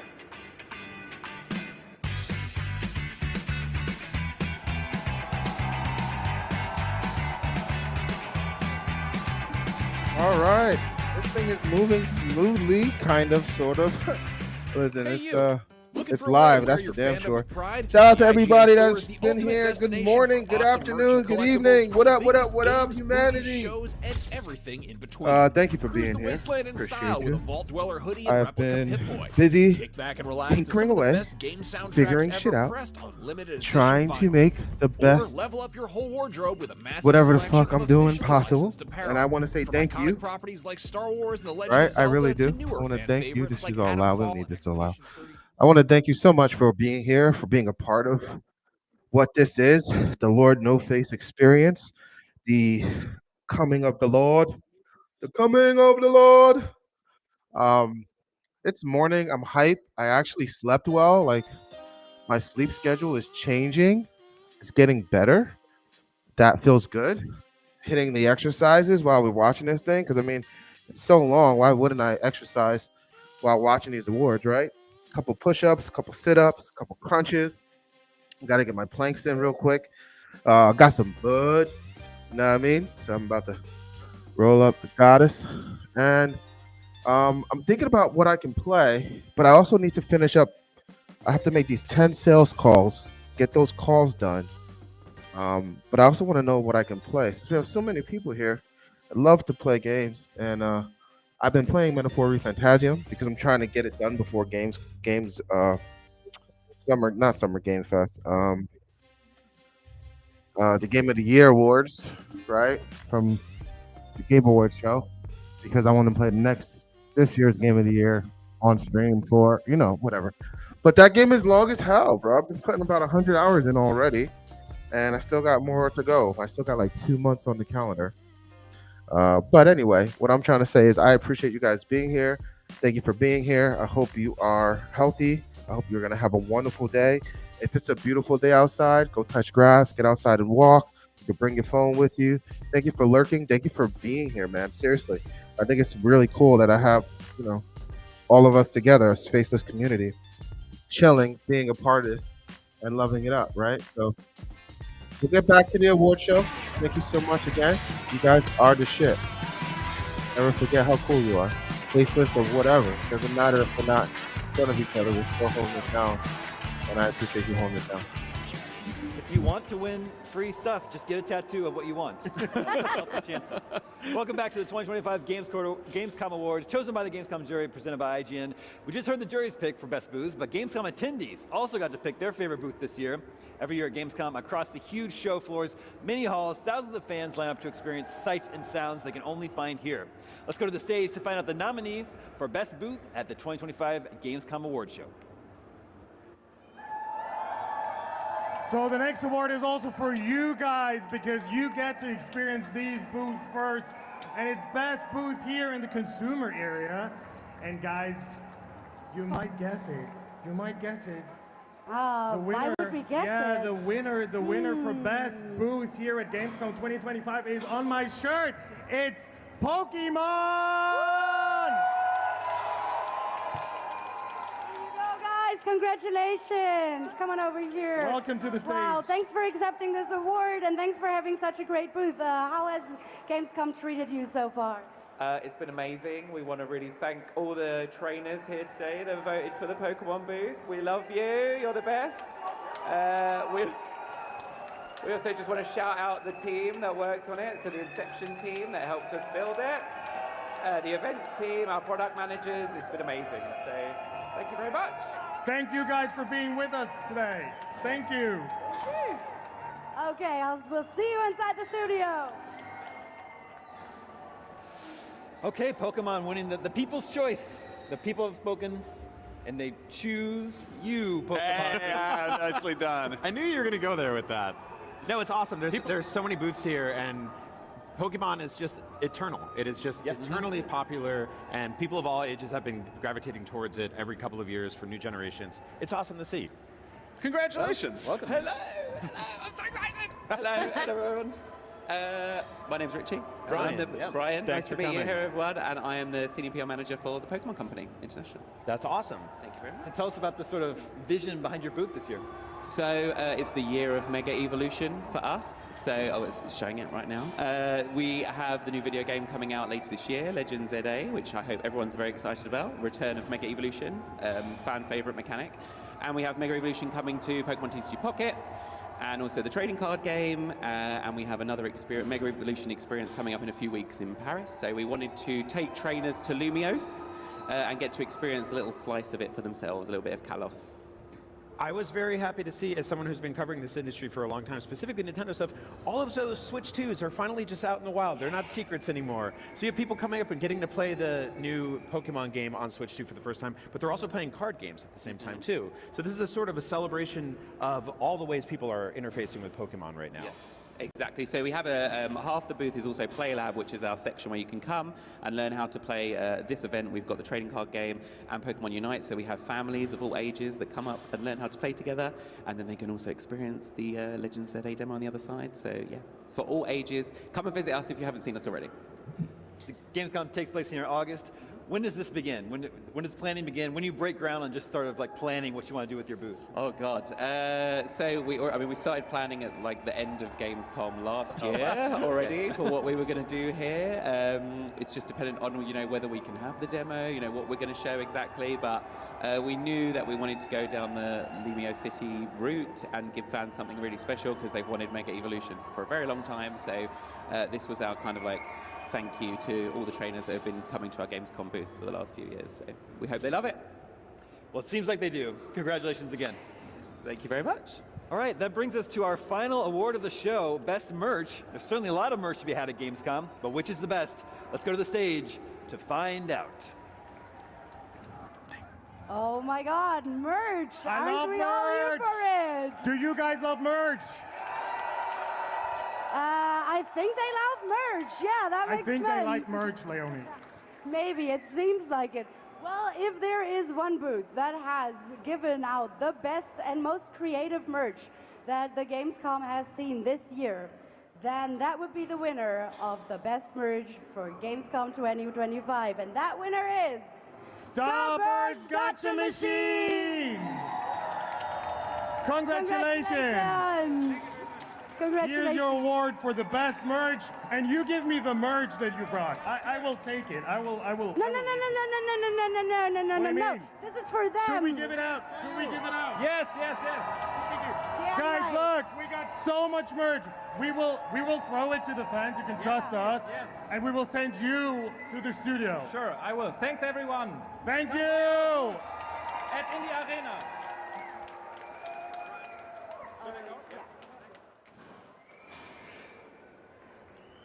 All right, it's particularly, winning best merch is impressive because I think there's a lot more merch here than there are games. Yes. There's a lot more competition. And a very high standard. Yeah. For merch, we love it here. Tons of it. We've been throwing it out to the crowd all week, all day. Yeah, it's a steep competition. So let's find out how it all came together. Welcome. Congratulations. Hey everyone, thank you very much. So I'm going to ask you some questions about your gotcha machine, or as I like to call it, gotcha journalism. Yes. Yeah. Oh, did it. I did it. What is the rarest thing in the gotcha machine? The rarest is a small resin-printed miniature of one of the rockets in the game. And people are very excited about it. But also the bags are going well. Yeah. So what's sort of the drop rate? Like how hard is it to get the rarest thing, and did you watch anybody get it? I would say it's maybe 20 to 1. So if you stand in line a few times, I'm sure you will get what you want. So everyone should come by, and yeah, we're super excited. For us, it's a crazy effort and also a crazy success. We have many people at the booth, so wow, I'm very surprised. So for people who aren't familiar, what is Starbirds? So Starbirds is a strategy, base building and asteroid mining and automation game. It's like a cozy Factorio. Yeah. And we're doing it together with Kurzgesagt in a nutshell, the YouTube channel. So yeah, it's a very interesting project for us. We are Tucana Interactive. We made Dorf Romantic. I don't know if you know the game. And so it's our second title and a very interesting experience. And you're doing the base building on behalf of your Starbirds. Exactly, exactly. Tell us about the Starbirds. So the Starbirds are like a spacefaring bird civilization. And you are tasked to help them out by mining resources from asteroids, building production networks, and create crazy products like warm socks so they don't get cold feet in space, right? Very important. And yeah, and ultimately you create a very wide-spanning network of asteroids and new technologies to move on into a different star system now and then. So and yeah. the vibes are relaxing. Super relaxing, cozy game. But it is more complex below the hood than you might think. So people who like complex factory games, they definitely will find some challenge in there too. Yeah. Is it a gacha game? It's not a gacha game. No. Just wanted to clear that up. Yeah, no gambling mechanics in there. No, just only at the booth. Only at the booth. Now, Yeah. do I understand correctly? You'd like to phone a friend? Yes, exactly. So the gacha machine was built by a friend of ours who also studied with us game design, and he's now working at Studio Soy in Ludwigsburg, where they're working on Gumball, the animation series. And he built this booth for us, and I would like to call him because he has no idea. Please. I hope he will pick up. Let's see. I love I'll this. just call him via phone. I think that's easier. Yeah. He's actually writing to me now, so yeah. I will tell you what he says. Okay. You can put him on speakerphone. Oh yeah, We'll right. try to right. record him. Yeah, the mic should be able to pick it up. This is good. I like this. It's the world first. We don't do too many live phone calls on a Hi Max, can you hear me? Yes. Okay, perfect. So, do you know where I am right now? At the Gamescom? Yes, that's right. And do you know of the Gamescom award? Yeah. Yeah, and do you know that there's a Best Merch award? No. And okay, so I have crazy news. We won Best Merch award because we have the gacha machine. So you are great, and thanks so much for helping us. No way. Congratulations. Congratulations. Good job, We'll do Max. some posts later, and yeah, he will come tomorrow, so I'm super excited to see him. Thank you, Max. Thank you, Max. Okay, Congratulations, cool. man. Okay, cool. Very cool. Okay, talk to you later. Thanks. All right. I think he's surprised. Was he sleeping? He just woke up and he's like, oh my God. Maybe, I don't know. I think he's really thinking, they give a best merch award? Congratulations to you both. It's really Thank cool. you so much for having us, and definitely everyone come by the booth, get some cool merch, and play Starbirds. Yeah, go check out Starbirds. We'll release on 4th of September, so very soon. Oh, all right. Nice. Yes. Thank you very much. Very exciting. Okay, before we say goodbye to Gamescom Award 2025, let's take a look at an important message from Gamescom. Welcome to the biggest gaming playground in the world, where 500,000 people come together to play, connect, and celebrate across Cologne. 1,500 exhibitors, the biggest names in the gaming industry, bringing countless games for you to explore and dominate. And we're just getting started. I have good friends in Germany, man. I need to come out here. I just don't have the fucking cash. But if I had the money to go out there, my mask would be all over the place. Less watching, more playing? Then stop by Gamescom's unique indie area, where you're in control of the most creative and unique projects from beloved indie studios. And if that's not enough, don't miss Gamescom Awesome Indies, our show featuring the hottest new titles from the scene. That's what we're going to be watching next. Once this award is done, we're going to go see Gamescom Indies, which is out. There's, I think yesterday they had a bunch of stuff. I did not see it. If you guys were here with me yesterday, you know what we were watching. It was all about Xbox, and then after Xbox, we watched the whole IGN joint. So Visit our website gamescom.global and experience all program highlights via our content hub, Gamescom Now. While you're there, make your voice count in the Gamescom Award. Vote for the most exciting games, groundbreaking products, and jaw-dropping innovations presented here at Gamescom. Man, Gamescom is dope. Like, I think Gamescom is dope. I haven't been to PAX. I haven't been to CES. I haven't been to many of these conferences. And when I was planning on going, you know, COVID shut everything down. I never got to see, you know, I guess it was called E or whatever. Electronic Arts, not Electronic Arts, whatever that was. But it'd be great to explore those things now. Our initiative, Gamescom Cares. We want to shine a light on social and environmental responsibility. In order to reduce emissions, Gamescom runs on 100% renewable energy. Just as important, accessibility is key for us. Gamescom should be a safe, inclusive space for everyone. Speaking of inclusive spaces, the Gamescom City Festival is taking over the city with live music, awesome shows, and all kinds of fun. Did we mention? Entry to the City Festival is free for everyone. Welcome to the playground. Welcome to Gamescom.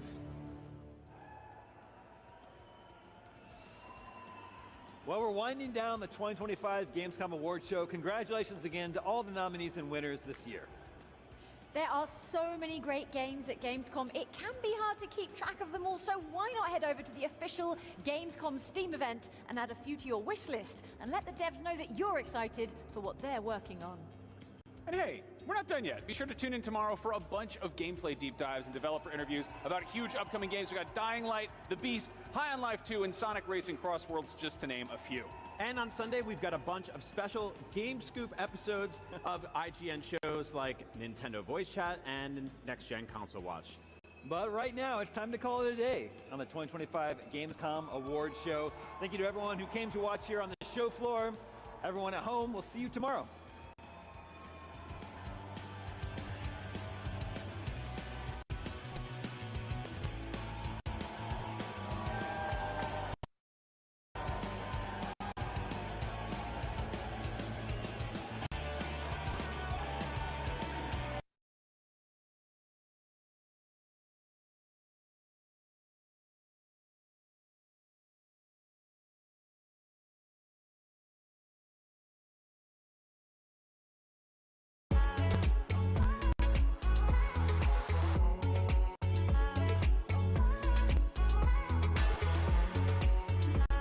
For all you indie game lovers and all you Web3 developers, this is a very important show because I believe Web3 is indie.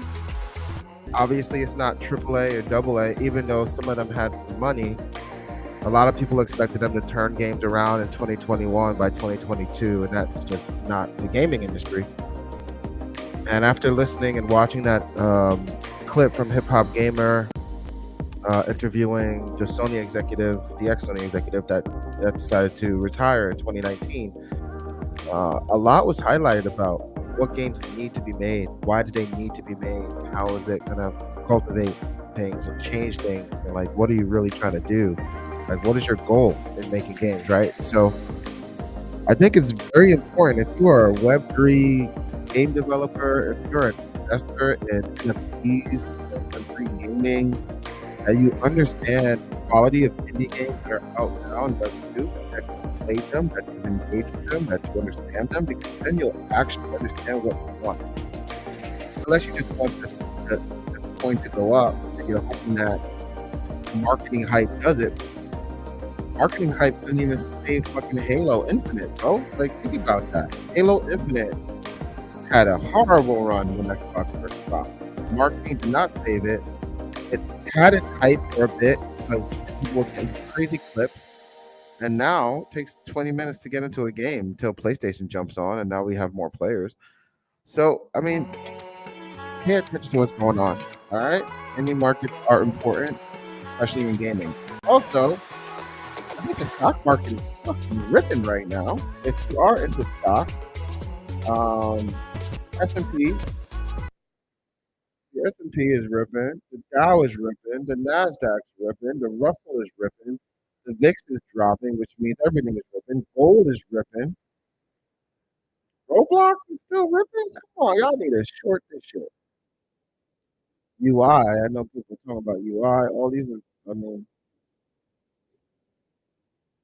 losers. I don't even know these names, except for this one. Newegg, that's a computer company. BJ's, I know BJ's. Intuit, taxes, interesting. Interesting. IRS stuff, okay. Open activity. So Lucid is doing a 10-to-1 split, and their stock is at $2. That's just horrible. Hopefully it makes up for it, because I got some Lucid shares that I don't want to buy another share, so split that shit. I don't care. Neo, I haven't seen this name since the COVID days. See what's trending. Neo is trending. Zoom is trending. Guys, be safe out there in the markets. We're going to take a look at the crypto markets in a little bit, but let's see if we can get this going. Hello, welcome. Awesome Indies. Let's do it.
Zuhur. Badoika. Mula. Tebukan.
The impression that you really liked those first few trailers. Well, hopefully you're prepared for many more to come.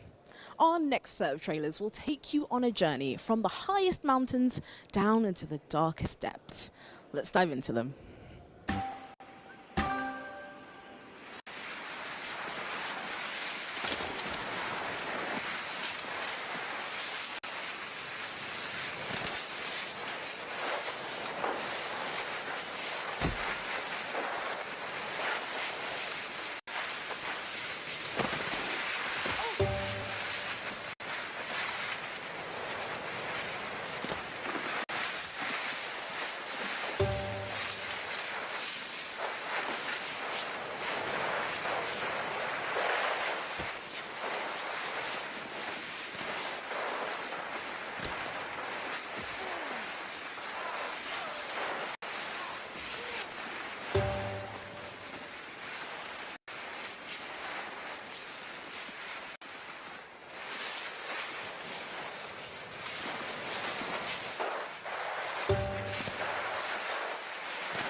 For all of you green-conscious gamers out there, you'll be pleased to know that this year, Gamescom is running on 100% renewable energy. Exhibitors are reusing their booth builds and avoiding single-use plastic to reduce their carbon footprint. In conjunction with the UN's Playing for the Planet initiative, they came up with the Sustainability Award, which was presented during the opening night live showcase.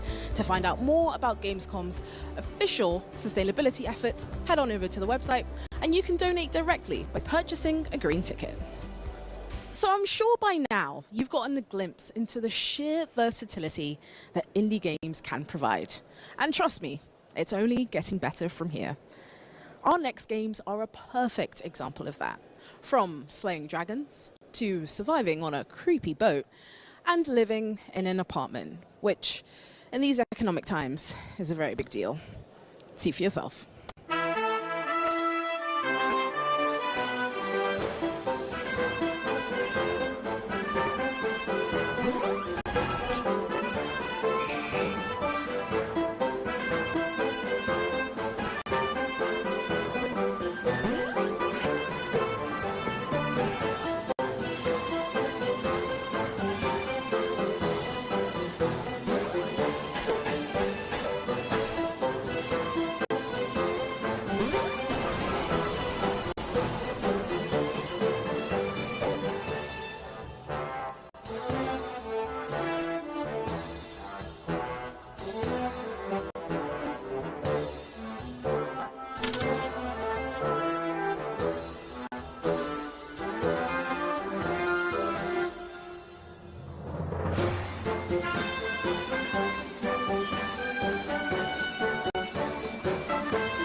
Once, it must have been the year 1989, a guy named Collier lived here, but he wasn't doing well. Day in and day out, always the same chores. All his friends had left him behind, until one day, he received a mysterious message. Dad, you've told the story already. Oh, really?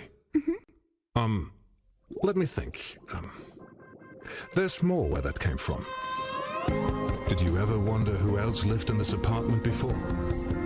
So many dreams and dangers, hellos and goodbyes. So many adventures, memories, and mysteries. All in these four walls. And what about that other story? That's for another day.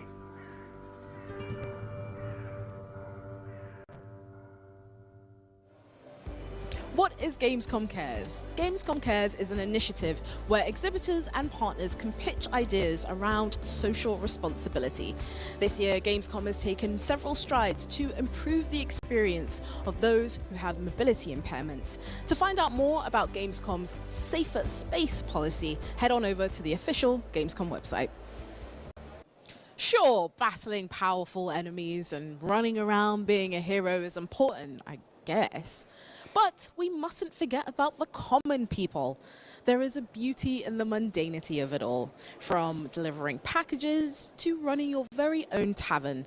These next trailers prove that these mundane tasks make for extremely captivating games as well. Ow. In a land of fantasy and fables, where legends are forged and hidden treasures lie, begins the quest for the coziest of corners.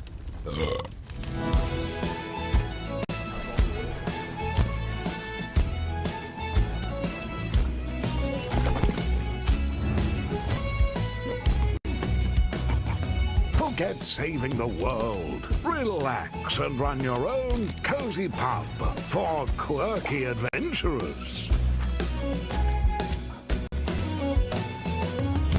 Tavern Keeper, come on in.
Their battle begins now.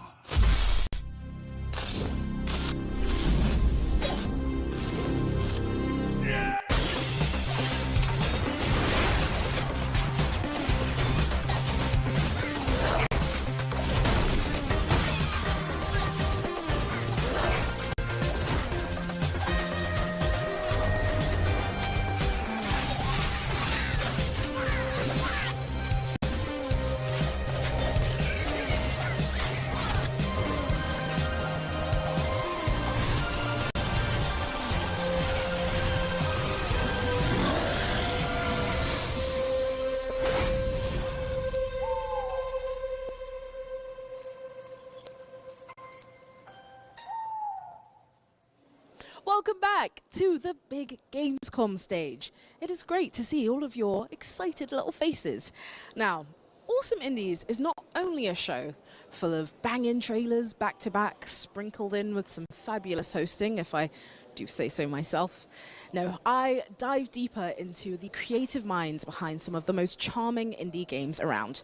So join me as I talk to the team behind Go-Go Town as we discuss the challenges, inspirations, and features of this lively town-building adventure.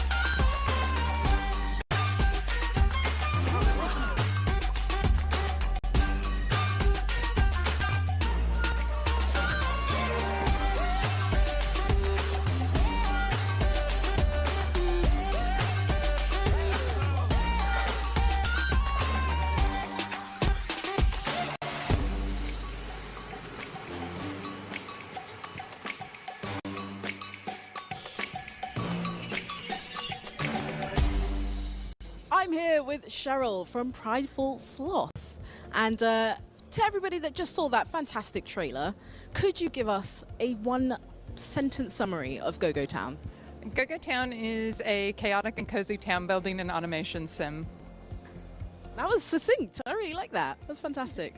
So we got to chat last year, and you know it was so cute getting to grips with Go-Go Town. In the year since we spoke, you know, what have been the new developments? Well, we released into early access, so that's been exciting. So that's a whole new challenge and a whole new experience. Otherwise, we've just been continuing to make it better. I mean, like the feedback's been great. The exposure coming to events like this, it's been fantastic for helping us just find our audience and work with them to make it better. Amazing. And so in terms of early access, what have been like the key parts of feedback that you've gotten from players? It's been fantastic. We did play tests before that anyway for like 8 months, so we've already had like almost a year of feedback leading up to early access. But hitting early access, you open up the floodgates to a whole bunch of new people as well too, and it's been great. The feedback's been really good. We're sitting 93% positive ratings, so I feel like that's a pretty good start. But there's still things we want to do, and that's our community. So one of the things we found is initially we didn't have our roadmap set to expectations. So we put that to a poll to our players and said, okay, here's some options, what's going to work for you? And they fed back on that. And so we've adapted that and rolled that into our roadmap, and we're going with some of those sorts of things. So that's the type of feedback that's fantastic, is where you're not quite hitting the mark, you talk to people and ask them, what do you want? And come back and you make that happen. Amazing. And so in terms of these features that you'll be implementing, can you tell us about any of them? So in the next couple of weeks, we have a really exciting set of new features coming out, and I'm showing them here at Gamescom in the Indie Arena booth. But we have zone customization, which is going to be huge because people can really change up the layout of their towns and how that flows. We have the subway system coming in so that we can move the NPCs around a giant map, which is also there, and which is exciting. It is so big now, the game world. And we have a whole bunch of really awesome content, just great decorations and new stuff coming in that people can play with. So. Oh, that sounds awesome. And so I would love to ask about like some of the considerations you had to take into place when implementing city planning and resource management. Yeah, so the big one is save data. We do not want to break anybody's save and lose like their towns that they've put all that effort into. So that's actually one of the biggest ones that we always take into consideration. Otherwise, then we're just looking at things like trying to balance what types of things people want. Some people want really cozy cottagecore. Some people want, like crazy space aliens. And so there's always the balance when we make all this stuff to try and make sure that we're hitting all the marks for all the different types of play people want when they get the content. Oh, that's amazing. Lastly, is there anything else that you want to highlight about Go-Go Town? It's out in early access now, and it's amazing. I love it. It's a great game. I'm also biased, but the internet has also told us it's a great game, so they're probably biased too. As they should. Thank you for that wonderful interview, Cheryl. And now, back to the show. If you're not attending Gamescom in person this year, not to worry. You can keep up to date with all of the events and goings-on by heading on over to Gamescom now. Hold on to your seats, because the following set of trailers are full of non-stop action. If you like epic battles, intense chases, and explosive combat, these next titles are right up your alley. Let's take a look.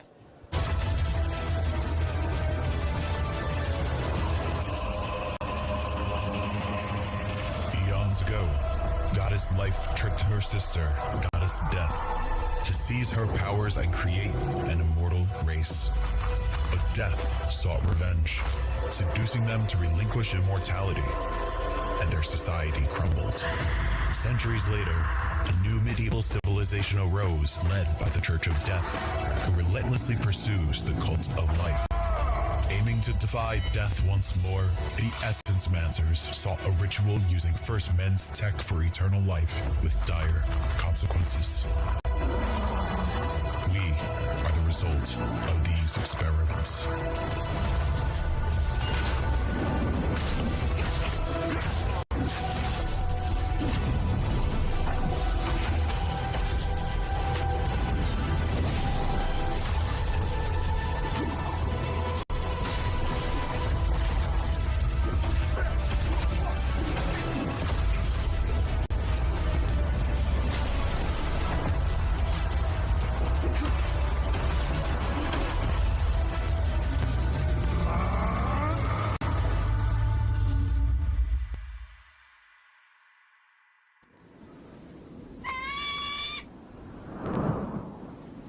He didn't listen.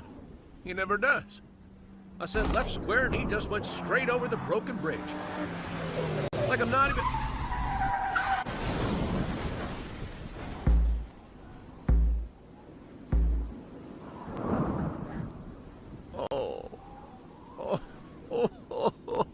First time? Huh?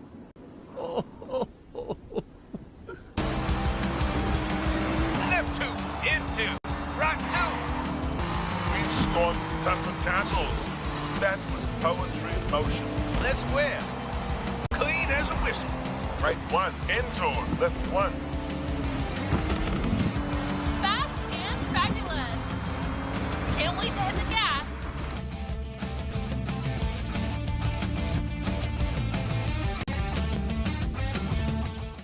Welcome to Drill Core Inc., where your success is our bottom line. Maximize your profits by optimizing your drilling operations and expanding your base. By day, you'll command a crew of elite miners, carriers, and guards, drilling deep into alien worlds, construct cutting-edge bases, upgrade state-of-the-art equipment, and extract valuable resources. But at night, the real challenge begins. As darkness falls, it's time to manage the planet's unique biodiversity. Strategically place advanced wildlife control systems, or turrets, and use them to ensure a balanced ecosystem. Remember, it's not a crime against biodiversity if it's self-defense. During your excavation, you might uncover unique artifacts that provide advantages in perilous situations. Use them wisely. Once your mission is accomplished, you can get your crew back to Regional HQ and prepare for your next assignment. At Drill Core Inc., no two challenges are the same. Success will bring you career opportunities, advancements, and more complex and rewarding assignments. Join Drill Core Inc. today and carve your path to unparalleled. Drill Core Inc., building tomorrow's galaxy one core at a time. Ready to vote for your favorite games? Have your say in the Gamescom Awards by heading on over to gamescom.global. Voting closes on Thursday the 22nd at 2 p.m. CEST, and the winners will be revealed on Friday. Up next, we've got a fantastic mix of games that all have one thing in common: the need to find resources while exploring the world around you. All in different ways and for different reasons, of course, but still. If that makes you curious, then these are the trailers you've been waiting for. Check them out.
Today,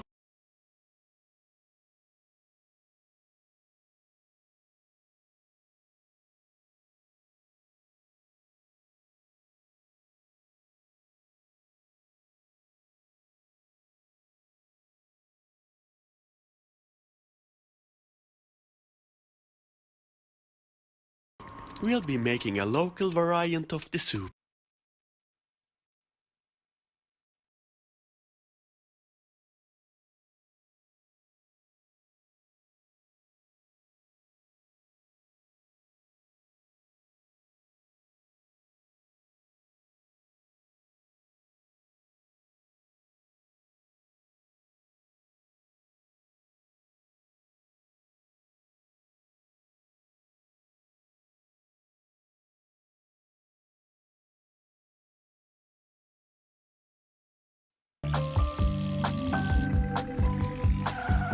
Whoop, there was a little glimpse in the Matrix, but we are back. You have unlocked the secrets of presenting the perfect soup. Of course, with your growing reputation, you might need to broaden your cooking horizons. Fruit Buzz.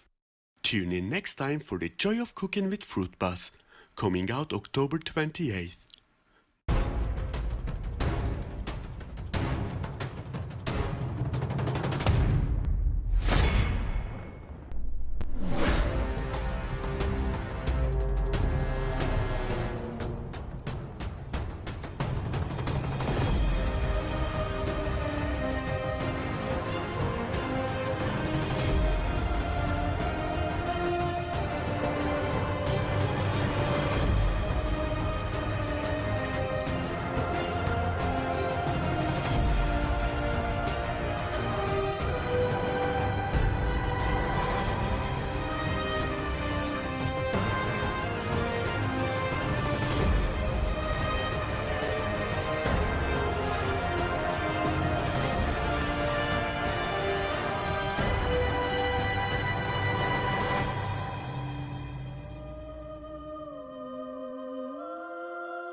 Now, if after all of these trailers you've managed to resist the magic of indie games, may I offer you a magical indie game?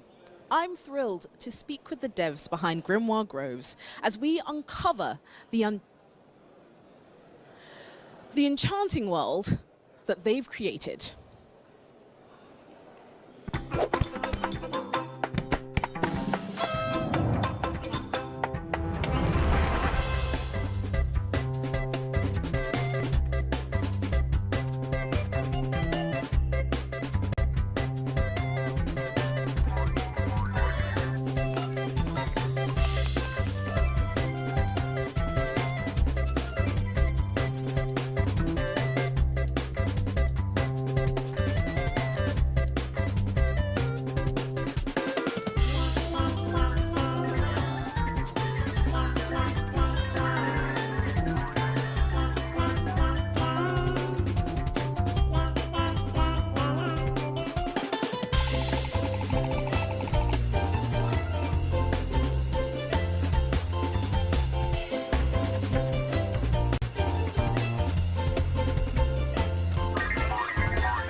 I am delighted to be joined by Christoph from Stardust. Now, first things first, I have to say, this shirt is amazing. Is it available as merch?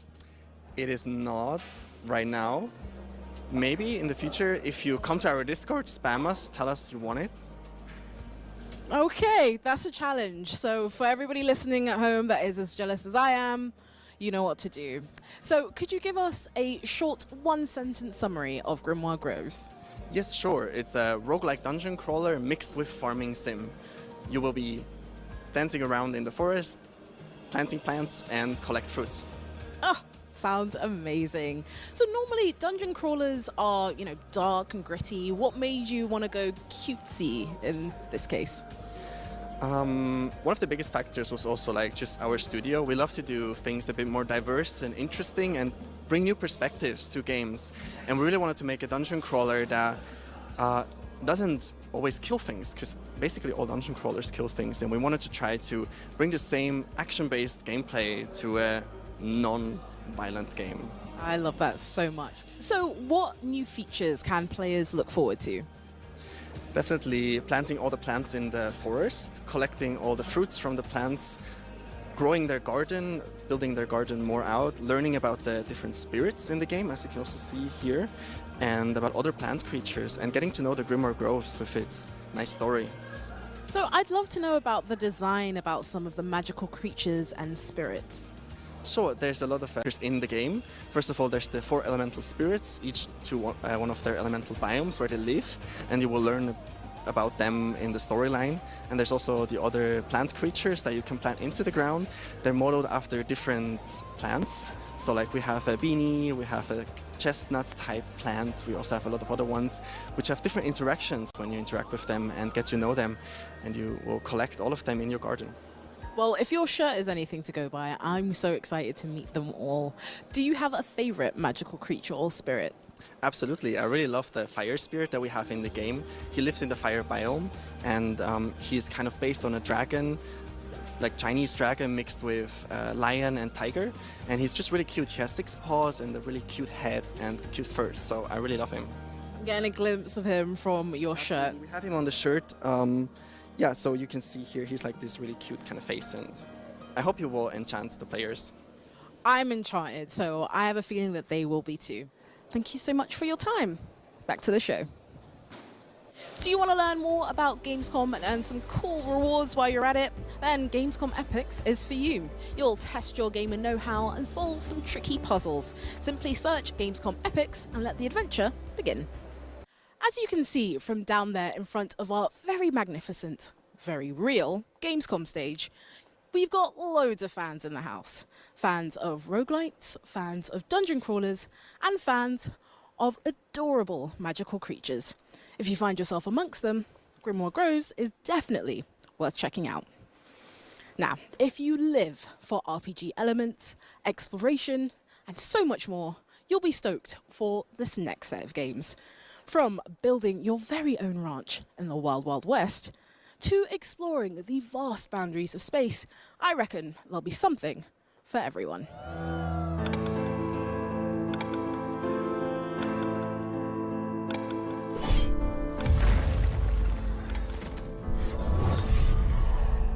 An apocalypse born from an unseen plane. We mustered our finest to save humanity, but it was futile against the invisible foe. Society crumbled into chaos, death, despair. In our darkest hour, a desperate experiment granted us the ability to observe, practice, and master the dualities of our existence.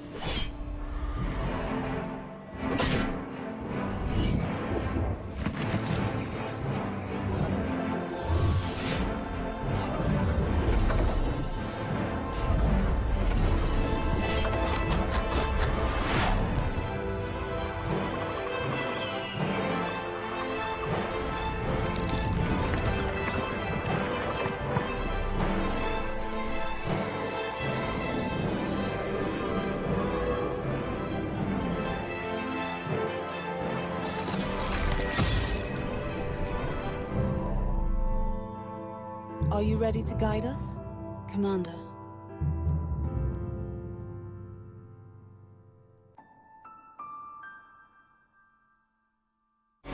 Everspace 2 Titans introduces Dreadnought and Leviathan in brand new storylines. Today, we dive deep into the belly of the beast in Leviathan. Looks like we're not alone down here. The many stomachs hold all sorts of surprises, from small critters to cultist drones, parasites, strange creatures who've made this place their home. We need to shoot carefully, as stray rounds can agitate the Leviathan and end our adventure early. Navigating between areas requires a mix of force and finesse.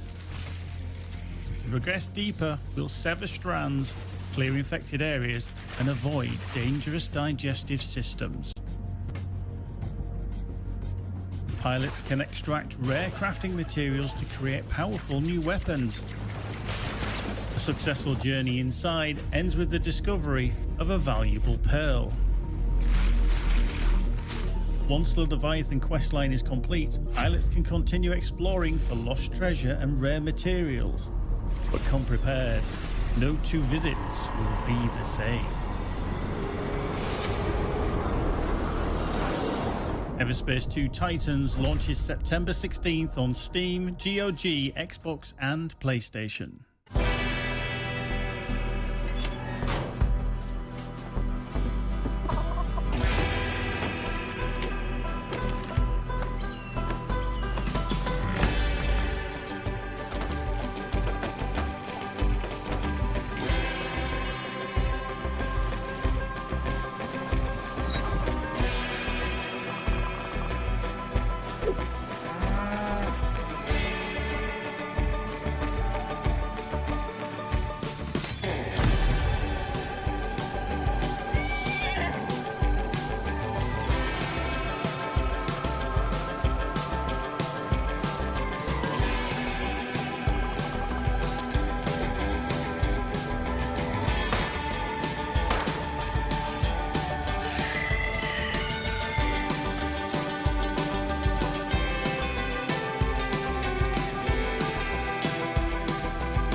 fancy getting some official Gamescom merchandise, you can. Head on over to gamescomwear.com or hit up one of our many merch stands here in person. I'm going to tell you to act quickly though, as they are in limited availability. Now, our next set of games couldn't be more different from each other, but they all promise an unforgettable experience. One's about survival in a post-apocalyptic world. The second is an exclusive announcement that I don't want to spoil for you just yet. And the last is simply called Squirrel with a Gun. I'll let you take a guess what that might be about. Och, Leute, kommt schon. Ey, ihr habt gesagt 3 Minuten und wir sind immer noch dran. Welcome, Survivor, to the new challenge ahead. As the leader of a small settlement, you will craft buildings from the remnants of the old world. By strategically planning your roads and a growing network of production facilities, you ensure an efficient infrastructure. Soon, your settlements will be bustling with activity. To fill up your storages, take on the road and explore the Badlands with your Pathfinder. Some ruins, however, harbor even deeper secrets. The Badlands are relentless. Manage and endure droughts that challenge your water resources and fertile ground. And brace yourself against sandstorms that test your resilience. You will be able to discover new zones and establish additional colonies. Seamlessly switch between different settlements and set up vital trade routes. This is End Zone 2. Your journey awaits, Survivor.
Hi everyone, my name is Max Ron. And I'm the littlest snail. Today we get a chance to take a look at what makes Squirrel with a Gun so insanely fun to play. Chill out, jackpot! Oh my god, I'm just a little squirrel. I'm unstoppable.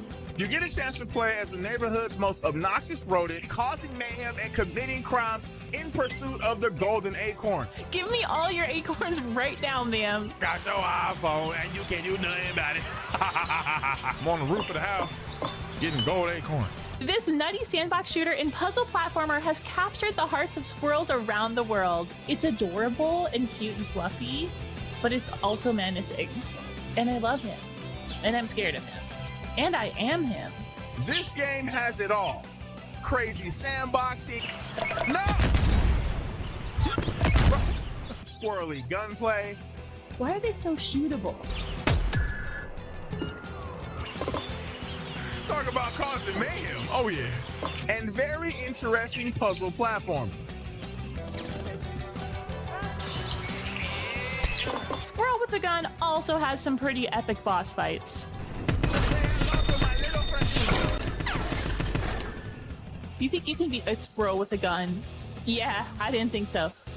I didn't think so! Coming to PC next week on August 29th and consoles later this fall.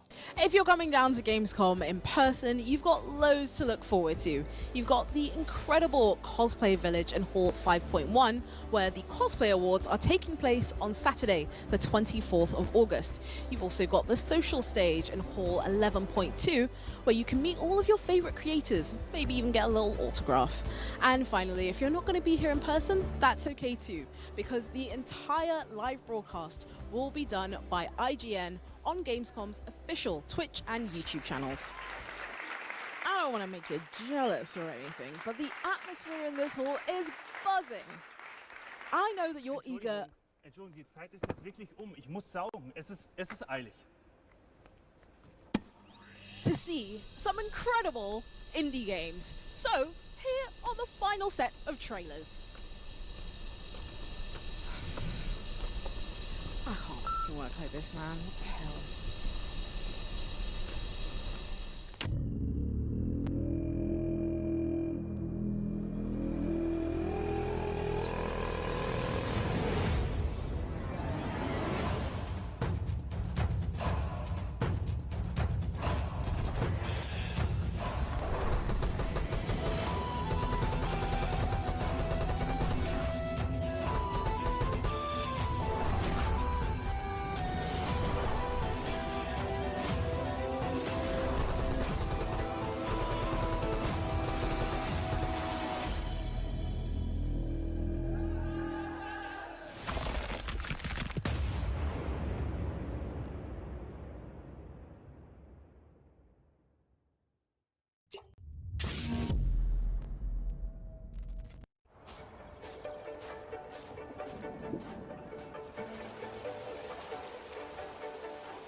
It doesn't look so bad. I think this game is beautiful, man. I really enjoy this game. I think it's a wonderful game. It's something that I would love to do in my life, but man, how difficult would it be to try to pull that off? Some people have done it for years, but I think I'm too old for that. But in a game, I could have that, relive that, experience that. Not relive it, because I didn't live it in this lifetime, but experience it in a really cool way. I think it'd be a really calming, yet stressful and high intense game. A lot of those climbing games have done really well too. This is interesting. It's like a first-person farm sim slash Starview Valley created a crazy.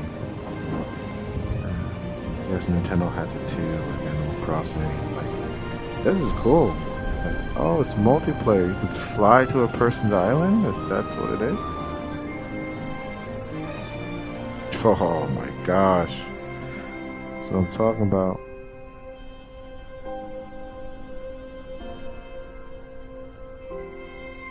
That's pretty creative. It's not brand new, but it's creative in the way it's displayed. I'm going to go ahead and answer for you. Man, I think it's dope. No.